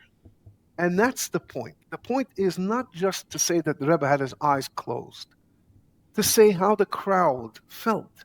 how the crowd sang the song, what was the crowd doing during the mimer, and so on. It's not just about what the Rebbe did. It's about the experience with the Rebbe. It's about being there, and that's what I want to convey in the articles that I write. Not just about the information. I want the people to come with me and experience it with me, feel it with me. That's why I don't call it memories or remembrances. It's not zichrenes. I want people to do it now. That's why if you ask me what I'm doing about it, I wish I can tell you that this book is about to be printed. It's not, because there's articles I need to write, and I haven't found the mental capacity yet to finish it. There's just a few more. I've written about 25 articles, and it's book one of at least three. The book one is about around the year. So what was Rosh Hashanah like? Vav Tishrei. There's something for every date, special day. Rosh Hashanah, Vav Tishrei, Sukkot, Simchat Torah, Yud Kislev, Chanukah, Hey Tevis, Yud Shvat. But these are all the feeling. The feeling of it. It's based on what people told you. Only the ones that I wasn't there for. Number one. Number two, Baruch Hashem, I'm able to not just to hear from people, but I'm able to read what other people wrote. And when you put certain elements together, about when this one adds a detail, the other one adds a detail, the other one adds a detail, you suddenly have a picture that you didn't feel before. And so you're basically recreating the experience for yourself, and then you're putting it to paper. I'll share with you a story in that vein. When I mentioned before, when I was a young teen, 13, 14, I started going through all the hanochas, all the sichos of the Rebbe that were not in Likud sichos, the hanochas. And I came to Yud Aleph Nisan Tavshin Lamed Beis. I came to the Rebbe's 70th birthday. And I remember that. I remember the Tum. I was only 8 years old, just before my 8th birthday. So I wasn't old enough to understand anything, but I remember the Tum. I remember my father leaving for Shabbos right before Pesach. Was like, wow. And I remember the Farbrengen. I was at that Farbrengen in London. I heard the hookup. But I didn't know. I didn't know what was going on. But in Hanocha, there is a line in the Hanocha that says, after the Maimer, they sang the Nigun B'cho Hashem Chasisi, something like that, with a great inspiration. And the Rebbe, afterwards, after this nigun, the Rebbe said the following sicha. One of the integral components of being a chassid are the Chsidish Yamim Tevim and Yom Pagra. Whether it's Hey Tevis, Yud Shvat, Yud Aleph Nisan, or Gimmel Tammuz. These days give us an opportunity to connect with our Rabbeim, to connect with each other, and be better Chassidim. What is the story behind each of these days? How did the Rebbe commemorate and celebrate these days? And most importantly, what are the lessons, the takeaways, and the action items Hamaisa Hua Iker needed for each of these days? All of this and much, much more are answered in the new set recently published by Der Herr. Our Days is a journey through the Chabad calendar in story, meaning, and practice. With over 700 beautiful, glossy pages with elevated content, beautiful, beautiful photographs, you, your family, and friends will enjoy and live with each Chassidische Yom Tiv. This book is a must for every Lubavitcher home, for every shul, for every school. It is a perfect gift item. This will not collect dust. It will be used day after day, month after month, year after year. You can have the set. Go to derher.org/Our Days. Order your set today and start living with the Chassidus Yom Tov. What did the Rebbe say? The Rebbe said that there's something that I wanted to introduce into Lubavitch, but the Rebbe didn't say introduce. The Rebbe used the word, I wanted to basically hammer it in. I wanted to install it into Lubavitch, and I was waiting for a special moment. So the Rebbe called this a special moment. This niggin, a special moment. That's why they wrote it in the Hanocha. There's no other page of the Rebbe's Torah that says anything close to this. It says that the Rebbe stood up to dance, but it doesn't say they sang a song with great inspiration. Like, what does that mean? And what did the Rebbe mean by that? So I read that and I said, wow, that's amazing. What does that mean? So I waited for my father to come home. And I showed it to my father. I said, he said, oh, it was amazing. I said, what happened? Like, what manishtana hanigan azeh? What was the difference between this nigan and any other nigan that they ever sang at the Fabrenga? Because you don't see this on any other page. He says it was indescribable. It was amazing. It was unbelievable. It was one of these moments. It was like, I said, what happened? And he's no answer. He just didn't know how to answer it. And so I was friendly with the older Bochrim at that time. This is Lamed Zayin, it must have been Lamed Ches, Lamed Ches. And I asked different people who were there, 10 years older than me, Yossi Galitsky, Richie Whitkus, different people that I know. And everyone answered the same way. Oh, it was amazing. It was unbelievable. I said, describe to me what happened. And nobody could. Not one person. And over the years, I kept on asking this. In Mem Gimmel, they started giving out the tapes. WLCC gave out the tapes of previous years. I bought that tape, and the whole niggin is missing. It's just you hear the beginning of it, and then they didn't used to record. The nigunim took up too much space in the tape. So they would stop it, and then would open it up again when the Rebbe started speaking. So you didn't have it. Only about 15, 16 years ago, a bacher gave me a gift. And the gift was all the available clips of the Rebbe, special moments. It was on CDs. It was a case of CDs, probably pirated by this bacher. There was about 25. I have one of those sets. Right. I still have that set. It was 25 CDs. I should say, I don't know if I have it or I left it at my parents' house because we don't have DVDs anymore. Right. Yeah. Right. So I had a whole package of that, and each one of them had the date on it. So I came home and I opened this up. Wow, what a treasure of clips that I never saw before. So I went through the dates, and the first thing I saw was Yud Shvat, Tavshin Lamed, Tes Shvat, Mashiach Sefer Torah. So I watched that. This is about 12:30 at night. So 1:30 in the morning, then I took out the Yadal from this Lamed base. They had the whole niggin on the video, the whole Fabrengen on the video. And I watched this thing for the first time in my life, having for 20 years wondering what is going on here and why is this considered such a special moment that the Rebbe himself says I was waiting for a special moment. And you see that the Rebbe is encouraging the niggin from time to time, shaking with the head and a little with the hand. And when the Rebbe would do that, the crowd would liven up. And according to the energy that the Rebbe was giving, that's how the crowd became energized. So if the Rebbe was moving very, very fast, the niggin would go very fast. If it was a little slower, it was a little, the Rebbe was the conductor. In this case, though, the Olam is singing B'char Hashem Chasisi disproportionate to anything the Rebbe was doing. They were jumping up and down, and you can see you can't see the color, it's a black and white, but they're like a red in the face kind of thing. And everybody is just screaming, Hashem, they're singing it over and over and over again, and the whole place is jumping up and dancing like this. And there were notorious non-singers at the Rebbe's Fabrengens. People just didn't sing. Maybe they didn't know how to sing. Maybe they didn't want to sing. I don't know. Even the old guys at the back behind the Rebbe, the old Hasidim, Shmuel Witten and the Rifkin and the Simpson, they're all moving up and down. Their hands are moving.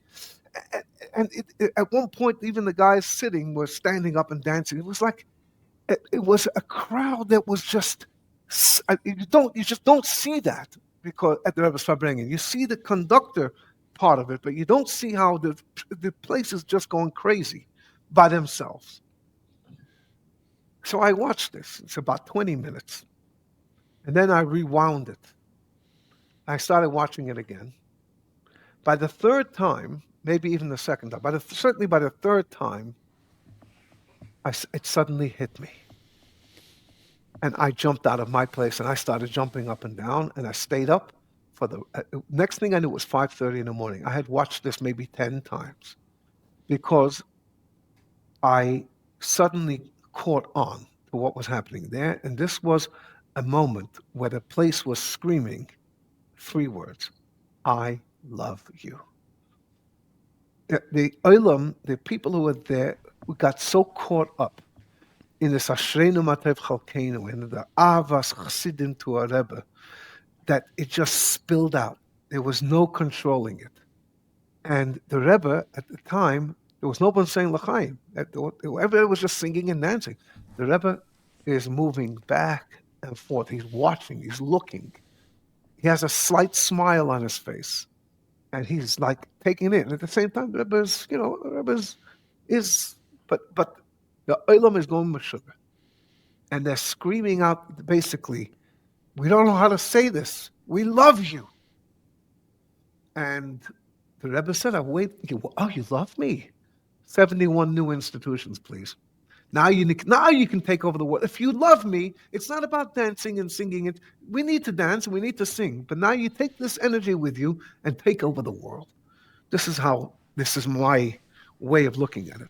But what I found amazing was that I jumped out of my chair and I found myself there. I wasn't there. I wasn't there ever. I didn't know what happened over there. Nobody else could tell me what happened over there. But once I watched it and I saw it and I internalized it, I became part of that crowd. I was there. I transported myself there. My whole metzius was there. And then I understood. That's what made me understand. And by the way, after that, I approached all these people. My father, to Galitsky, all these people. And almost all of them nodded and said, you're right. That's a good way of describing how we felt at that time. So I got it. You know why I got it? Because I was there. But you weren't there. You were just watching a video. I know. But somehow, even watching a video but focusing on what's going on, not just watching something that you memorized or you heard or you're thinking about, but actually being there, you could put yourself there and start feeling what they were feeling. That's how that taught me an important lesson. And that when you want to say something about the Rebbe, it's not just saying, I remember the Rebbe. It's about saying, you need to go and experience it today. So it was Shabbos in the summer of Mem Zion. It was either Bullock or Matas Maseh, one of those weeks. And the Farbrengen, the Rebbe was going on. It was one of those really beautiful. Everything was just so uplifting. I felt different than a regular Shabbos. And the Farbrengen ended quite late. It must have been about 5:30. And it was Mincha. And then there was Chazara, which I stayed for not too long. And I was in this heavenly. In order to understand this, let me share with you this story. Label Groner, Oliver Shalom, is a mechutin of mine, and he was. I spent quite a bit of time after we became mechutanim with him, and he was in my house 10 years ago, almost to the day now, for a simcha of an einikel, of one of our einiklach. And so I spent a lot of time with him. And one of the things he told me was, and forget about the context of or like how this story got in, but he said every time you walked into the Rebbe's room, and he walked in several times a day, every time, without fail, you walked in to the Rebbe's world. So as soon as you walked in there, you were no longer in this Olam Hazeh. And he said, it was usually heaven, and sometimes it could have been the opposite of heaven. I said, what? The opposite of heaven? Heaven I can understand, but opposite of heaven? He said, sometimes the Rebbe was frustrated about different things, and the Rebbe would sometimes voice them, and it would be very, very uncomfortable and very, first of all, you were hurt because the Rebbe was hurt, And second of all, you were hurt because you didn't quite know whether the Rebbe wants you to do this or that and the other. The Rebbe would give us instructions sometimes to do, most of the times just wanted to get it out. And he said that was the opposite. I said, oh, what about heaven? Can you give me examples? And he said, at that point, I can't. That will go down with me. He said, I cannot talk about it. He says, you know that before you started working in the mosquitoes, Rabbi Chodakov would tell the people there are three kinds of secrets. A statement from the Frierdiker Rebbe and what the Rebbe told Rabbi Chodakov to tell the people who work there. There are three kinds of people who keep secrets. One is a person who has a secret, and you know that he has a secret because he tells you, I have a secret, but I'm not going to tell you. A second kind of person, he doesn't say anything, but you can look at that person and you can see that that person has something that they can add, a secret that they can tell. Then there's a third kind of person, when you look at them, you don't even know that there's something going on inside. And Rabbi Chodakov would say, that's the kind of person you need to be here. So Rebbe Grona told me, that's in that category. That we don't talk about, you'll never hear it from any of us, that's not going to happen. Now, at the Farbrengens, there were times, at Hakofis, you were in heaven. That's why I say I can understand what heaven means. You were in different mitzias. You were elevated to the Rebbe's world. You were elevated to the world of Ruchnius, the world of Eibishter. You were elevated to a different place. And there were certain Farbrengens that I felt that way as well.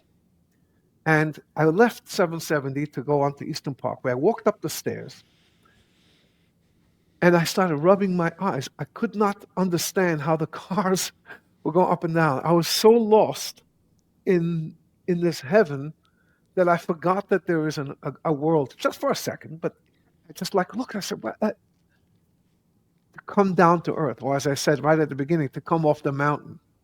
This was the kind of experience that one was able to have. And sometimes you had this sichos to have it, not just at a special moment, but sometimes even in a regular moment, to be elevated to the Rebbe's world.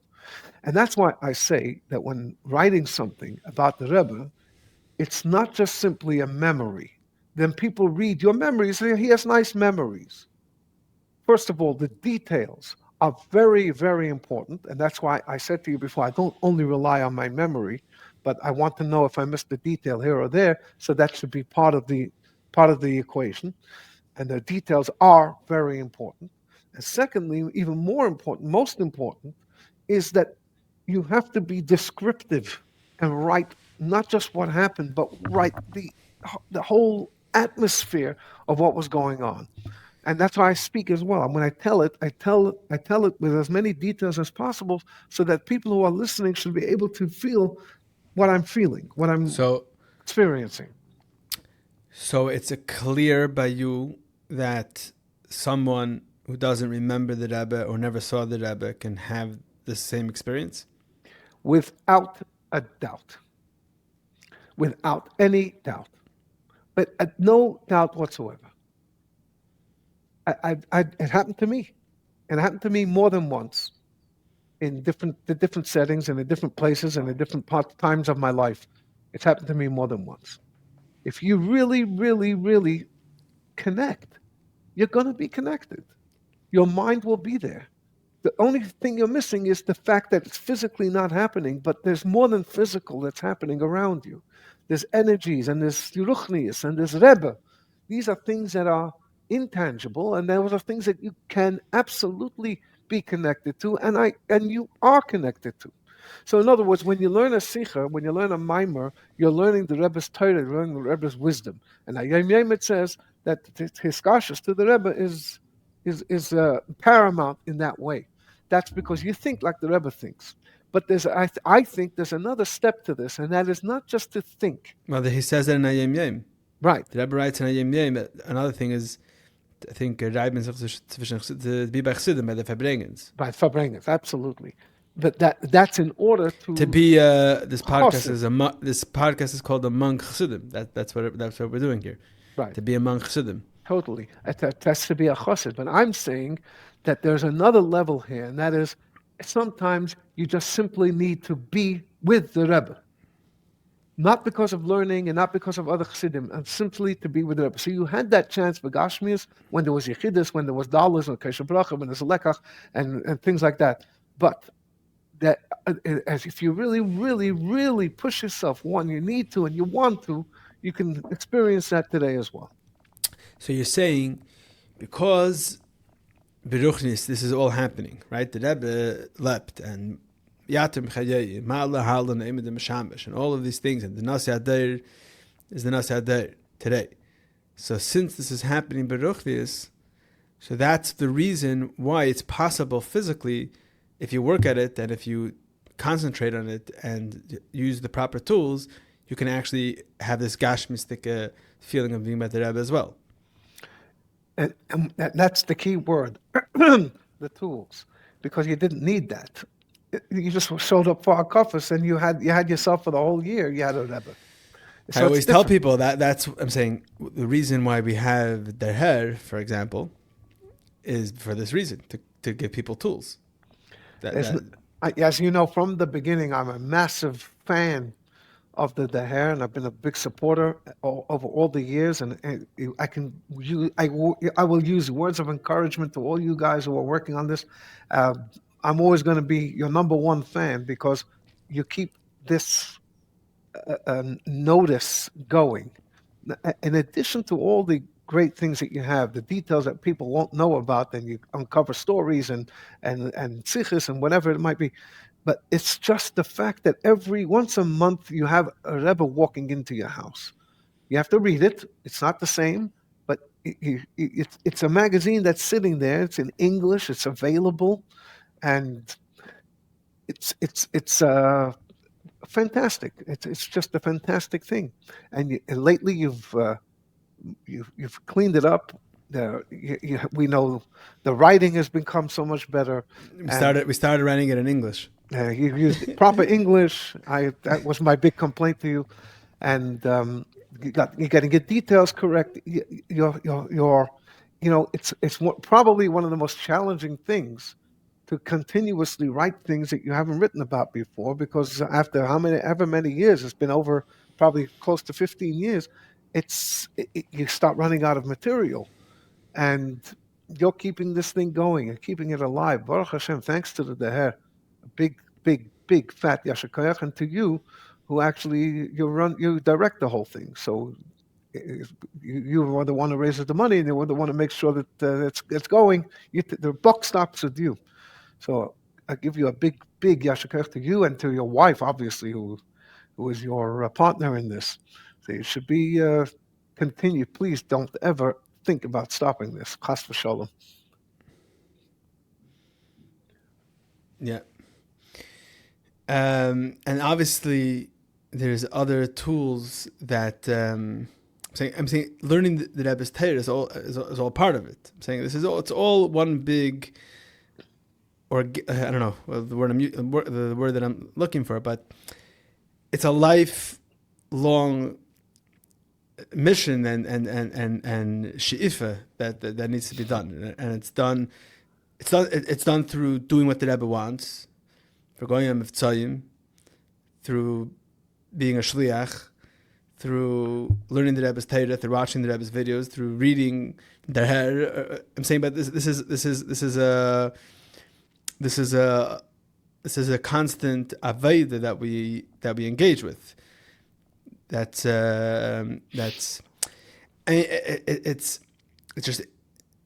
interesting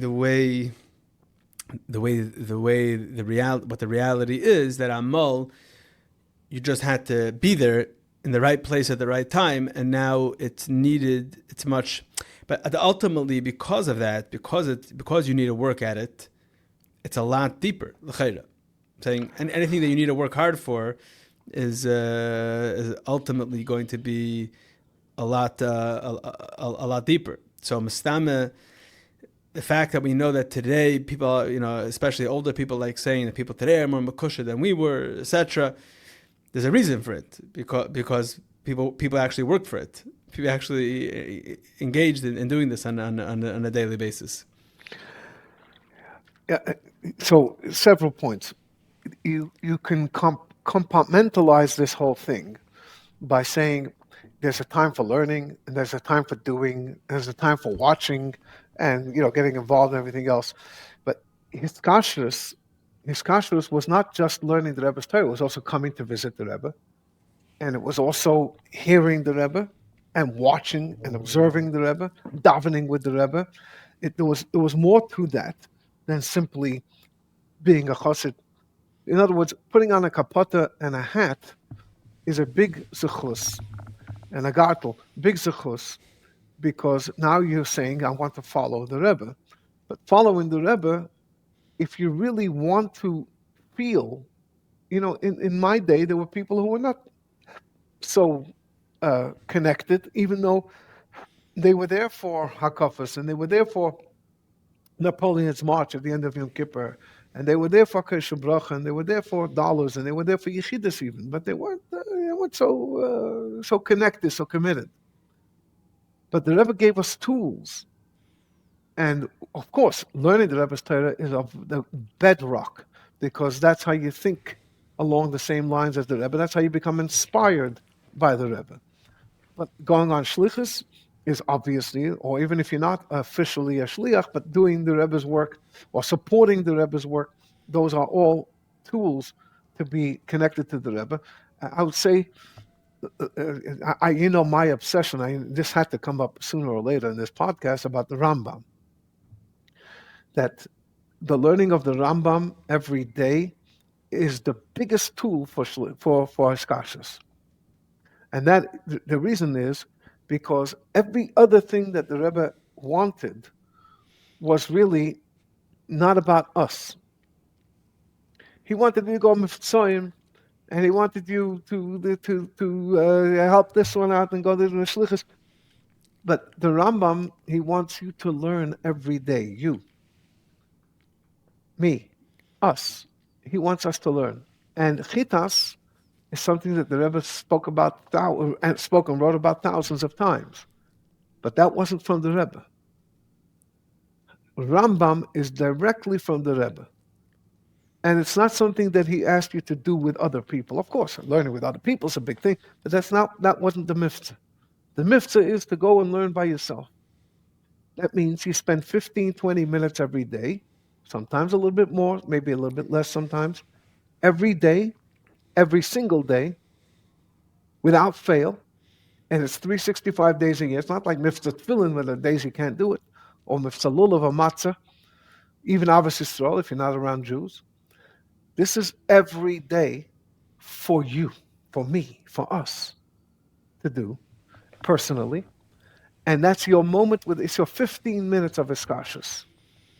Of course, at the same time, you're getting a very big knowledge of the entire Torah, which is another gift that the Rebbe gifted us. So if you're not going to go through Shas and Poskim, you're going to know about, not just about treif and meat that we're learning today, but about how you shecht an animal, that's today's Rambam. Or Yavamis and things that you're not going to get to. Mamish the whole Torah. But more than that, you're spending 15, 20, 25 minutes with the Rebbe because he wants you to do that. He didn't ask you to learn sichos. He didn't ask you to learn Mamarim. It should be an obvious, a given. But he did ask you to learn the Rambam every day. So when you're doing that, that's your moment with the Rebbe, which is why I say I can't imagine, I don't understand going to bed without doing that. It's the one thing in the day that he wants you to do every single day. On Erev Yom Kippur, Tavshin Mem Vav, in the bracha that the Rebbe gave to Klal Yisrael, the Rebbe said that there are certain elements of each day that belong to each day, including the Shi'urei Torah. And the Rebbe said there's a Shir Chumash, and there's this, and there's also the Shir Rambam, which we also do. Which one comes first? And so the Rebbe said then that this is Kav Sheloi, words of Chazal. Kav is a measurement. It's my own measurement. In other words, it's my own thing. It came from me. And so therefore I have a certain preciousness to it. And so a chassid knows that this is the kind of thing that needs to be happening every day. Every day you have a moment with the Rebbe. Every day it's built in as a chassid of this Rebbe, of our Rebbe, who came up, introduced learning halacha, nigla, every day for us. There's a certain chassid, an older chassid, that was once chassidish yid, and some bachrim saw him looking at his Rambam, checking how many pages it is for today's shir. So they asked him, "You look, you want to know how short it is? Like, what are you doing?" Like, it's like, "No, I want to know how much longer I have to be makusha to the Rebbe." Like doing the Rebbe, whatever wants me to do today. Yeah. And you can't push it off the next day. Also, Tafshin and Beis, the Yechidus, the Bachrim, the Yechidus Klaus, with the Rebbe, especially in the yeshivas, they talk about it a lot, because the Rebbe speaks about la fashala, about learning, that very strong aces that the Rebbe gives there about limud Torah. If you learn the Sikha, the Rebbe is connecting it to limud Rambam. Like, it's like, in Torah Gufa, we're talking about limud Rambam. And every Fabringen the Rebbe explained the Rambam from after once the Rebbe instituted the Takan of learning Rambam every day. That was also one of the more amazing things, because the Rebbe talked about literally hundreds of different places in the Rambam after that. The Rebbe spoke about Rambam a lot, but this was such a massive amount of ideas of the Rambam. There's over 2,000 remarks, or either ha'aros or sichos shleimus from the Rebbe on the Rambam. Unbelievable. And there's also the general outlook on how you're supposed to approach Rambam. And this Fabring in Shavuos Memdala that I mentioned, the Rebbe speaks about a lot, how people, their whole approach to Rambam, in the yeshivas, and in the Elamai yeshivas, their whole approach to Rambam is they see it brought down isolated in Shulchan Aruch, and then they look back and they learn the Rambam in order to make a pilpul out of it. Right. But if you read the Rambam, the Rebbe says, Allah Seder. It was written. The Rambam wrote the Sefer to be learned Allah Seder. So if you don't learn it Allah Seder, if you're not learning it in order, and you're just learning it isolated in order to make a pilpul, you're going to learn the Rambam wrong, because the Rambam relies on what he said earlier. So your whole pilpul doesn't carry any weight because you don't understand the Rambam, because you didn't learn what the Rambam says before. So therefore, you have to learn the whole Rambam. It's a long sikha, that. Yeah. So that's also part of discussions. I would also say that the gem video that comes out every Motzei Shabbos that you can watch is definitely part of this, and very, very, very important for the whole family. It's very short. It's only a 15-minute maximum, and it's usually quite interesting. It's not just a sikha, but there's other things involved, and it's something that it's there every week.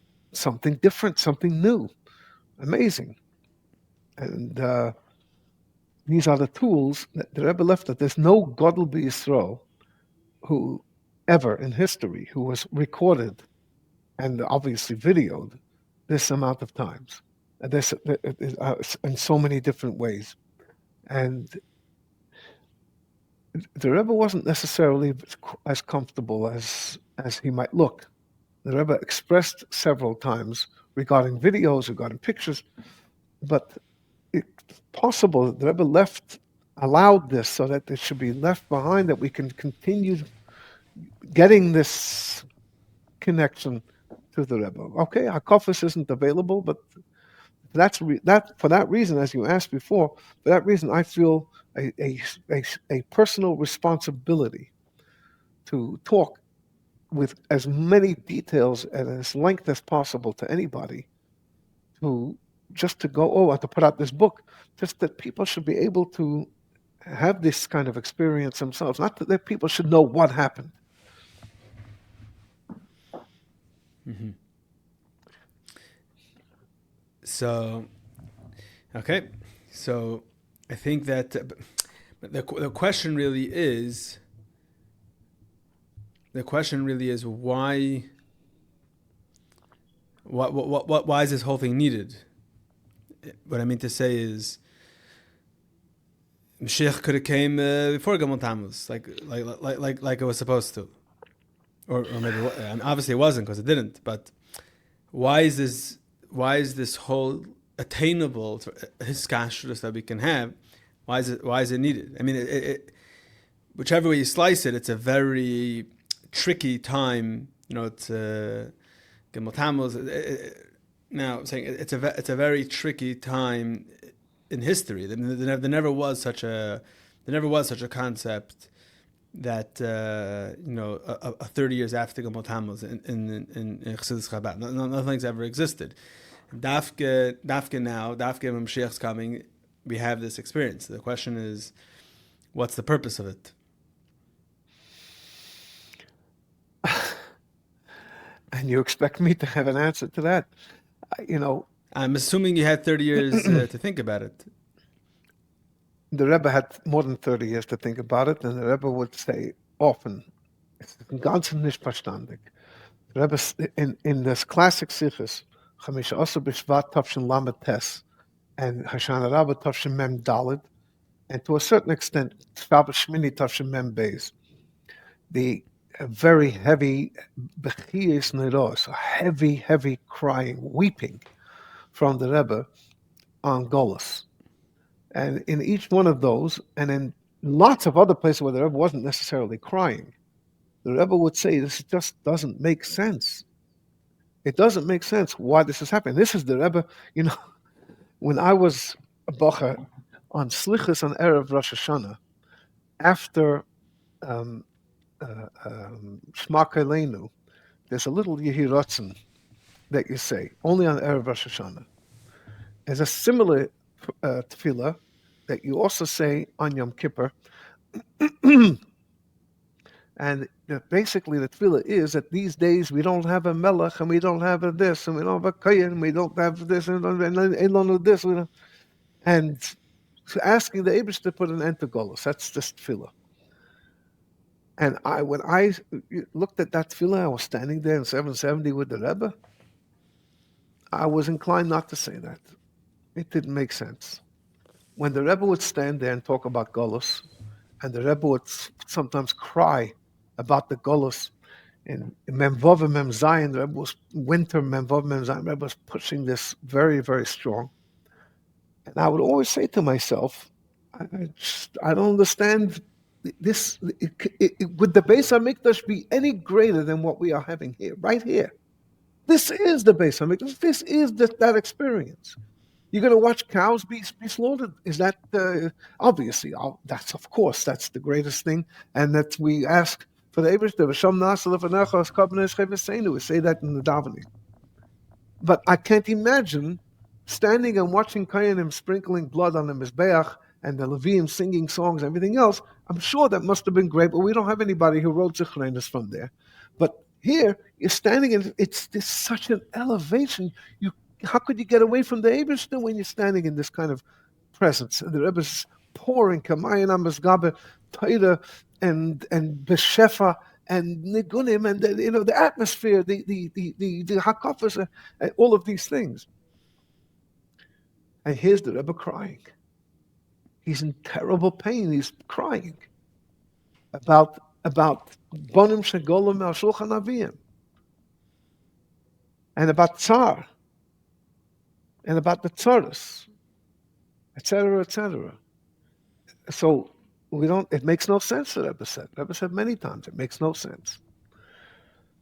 So it's impossible to understand. But I can tell you on the other hand, if you would have told somebody 33, 35 years ago that the Gimmel Tammuz is going to happen, and 30 years later, there are going to be Bochrim who will tell you on Shabbos Pinchas Tafshin Chav Gimel, the Rebbe said this Maimer, and they said this, and you're going to say, I understand the guys who were there, guys who were kochsich in there, but after Gimmel Tammuz, after a thing like this, how is it possible?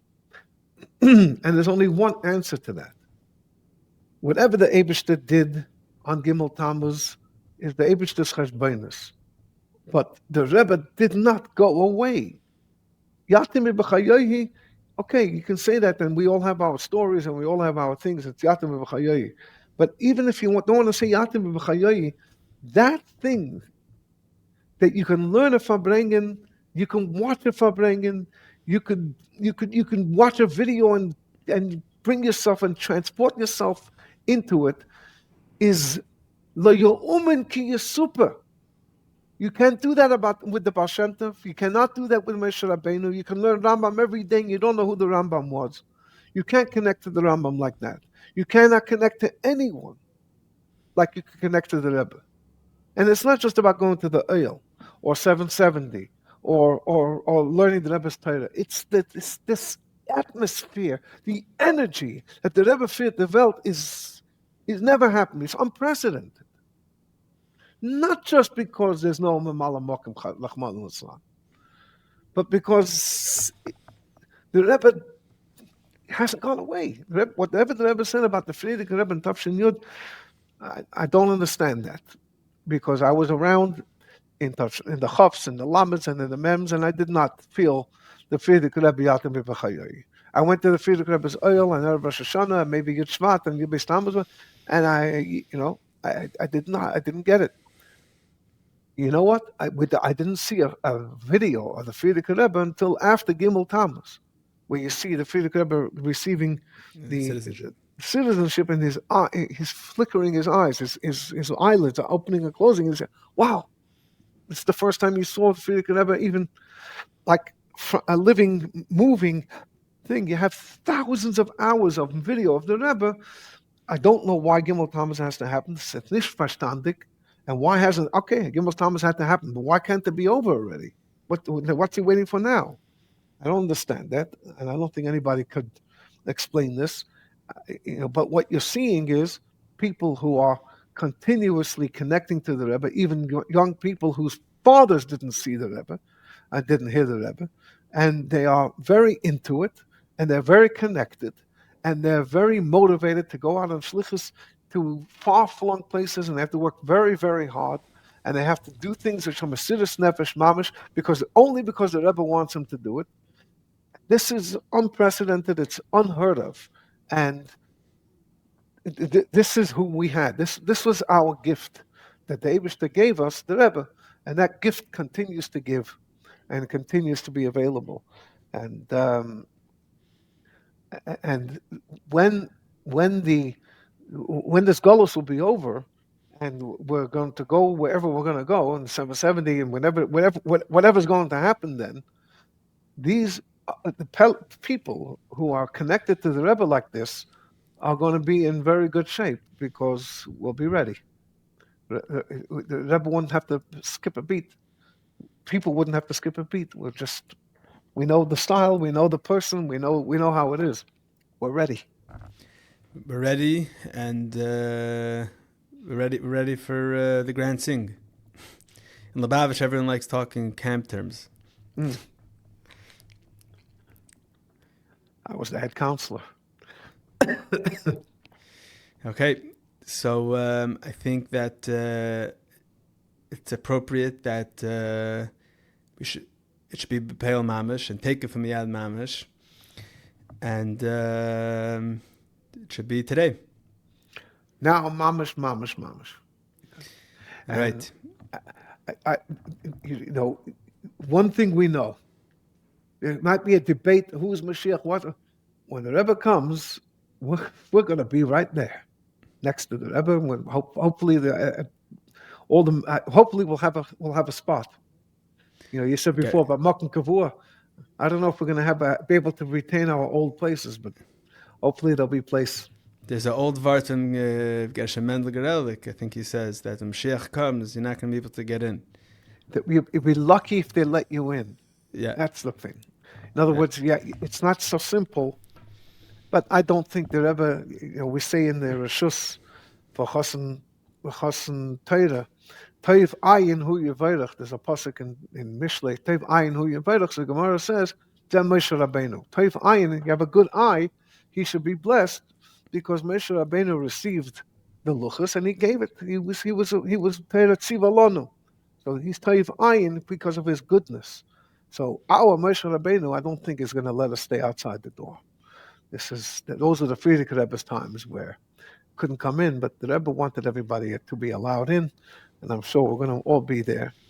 and in a short, unfortunate time until then, we can still be connected. We can still relive, re-experience all of those things. And it says in Chassidus, the Rebbe brings this many times, Beneged to the Yom Tovim, says in Kutei Torah, Beneged to the Yom Tovim, that they're not just simply days of commemoration. They're days of re-experience, of reliving. Yom HaElin is Kodim V'Nasim. It happens today. Matan Torah happened earlier this week, and Siyas Mitzrayim happened a few weeks ago, and the Churban Beis Hamikdash happened. These are things that happen on those days, and the Noilad Mashiach Shel Yisrael on Tisha B'Av. All of these things are happening every year. So, with the Rebbe, of course, that's the same thing, that we could relive them, re-experience them. And I can't say why it happened so long, but the test, the Nisayan of Gimmel Tammuz has proven completely in the way the Rebbe would want it. I mean, we're all in, and we're doing it, and we're following it, and we're learning it, and we're experiencing it, and we're waiting. We haven't let him go. We'll never let him go. Okay. Sheker Rabbi Lew, and thank you very much for the very herzige and meaningful conversation. Sei gesund and Bracha v'atzlacha. Suras Tevis.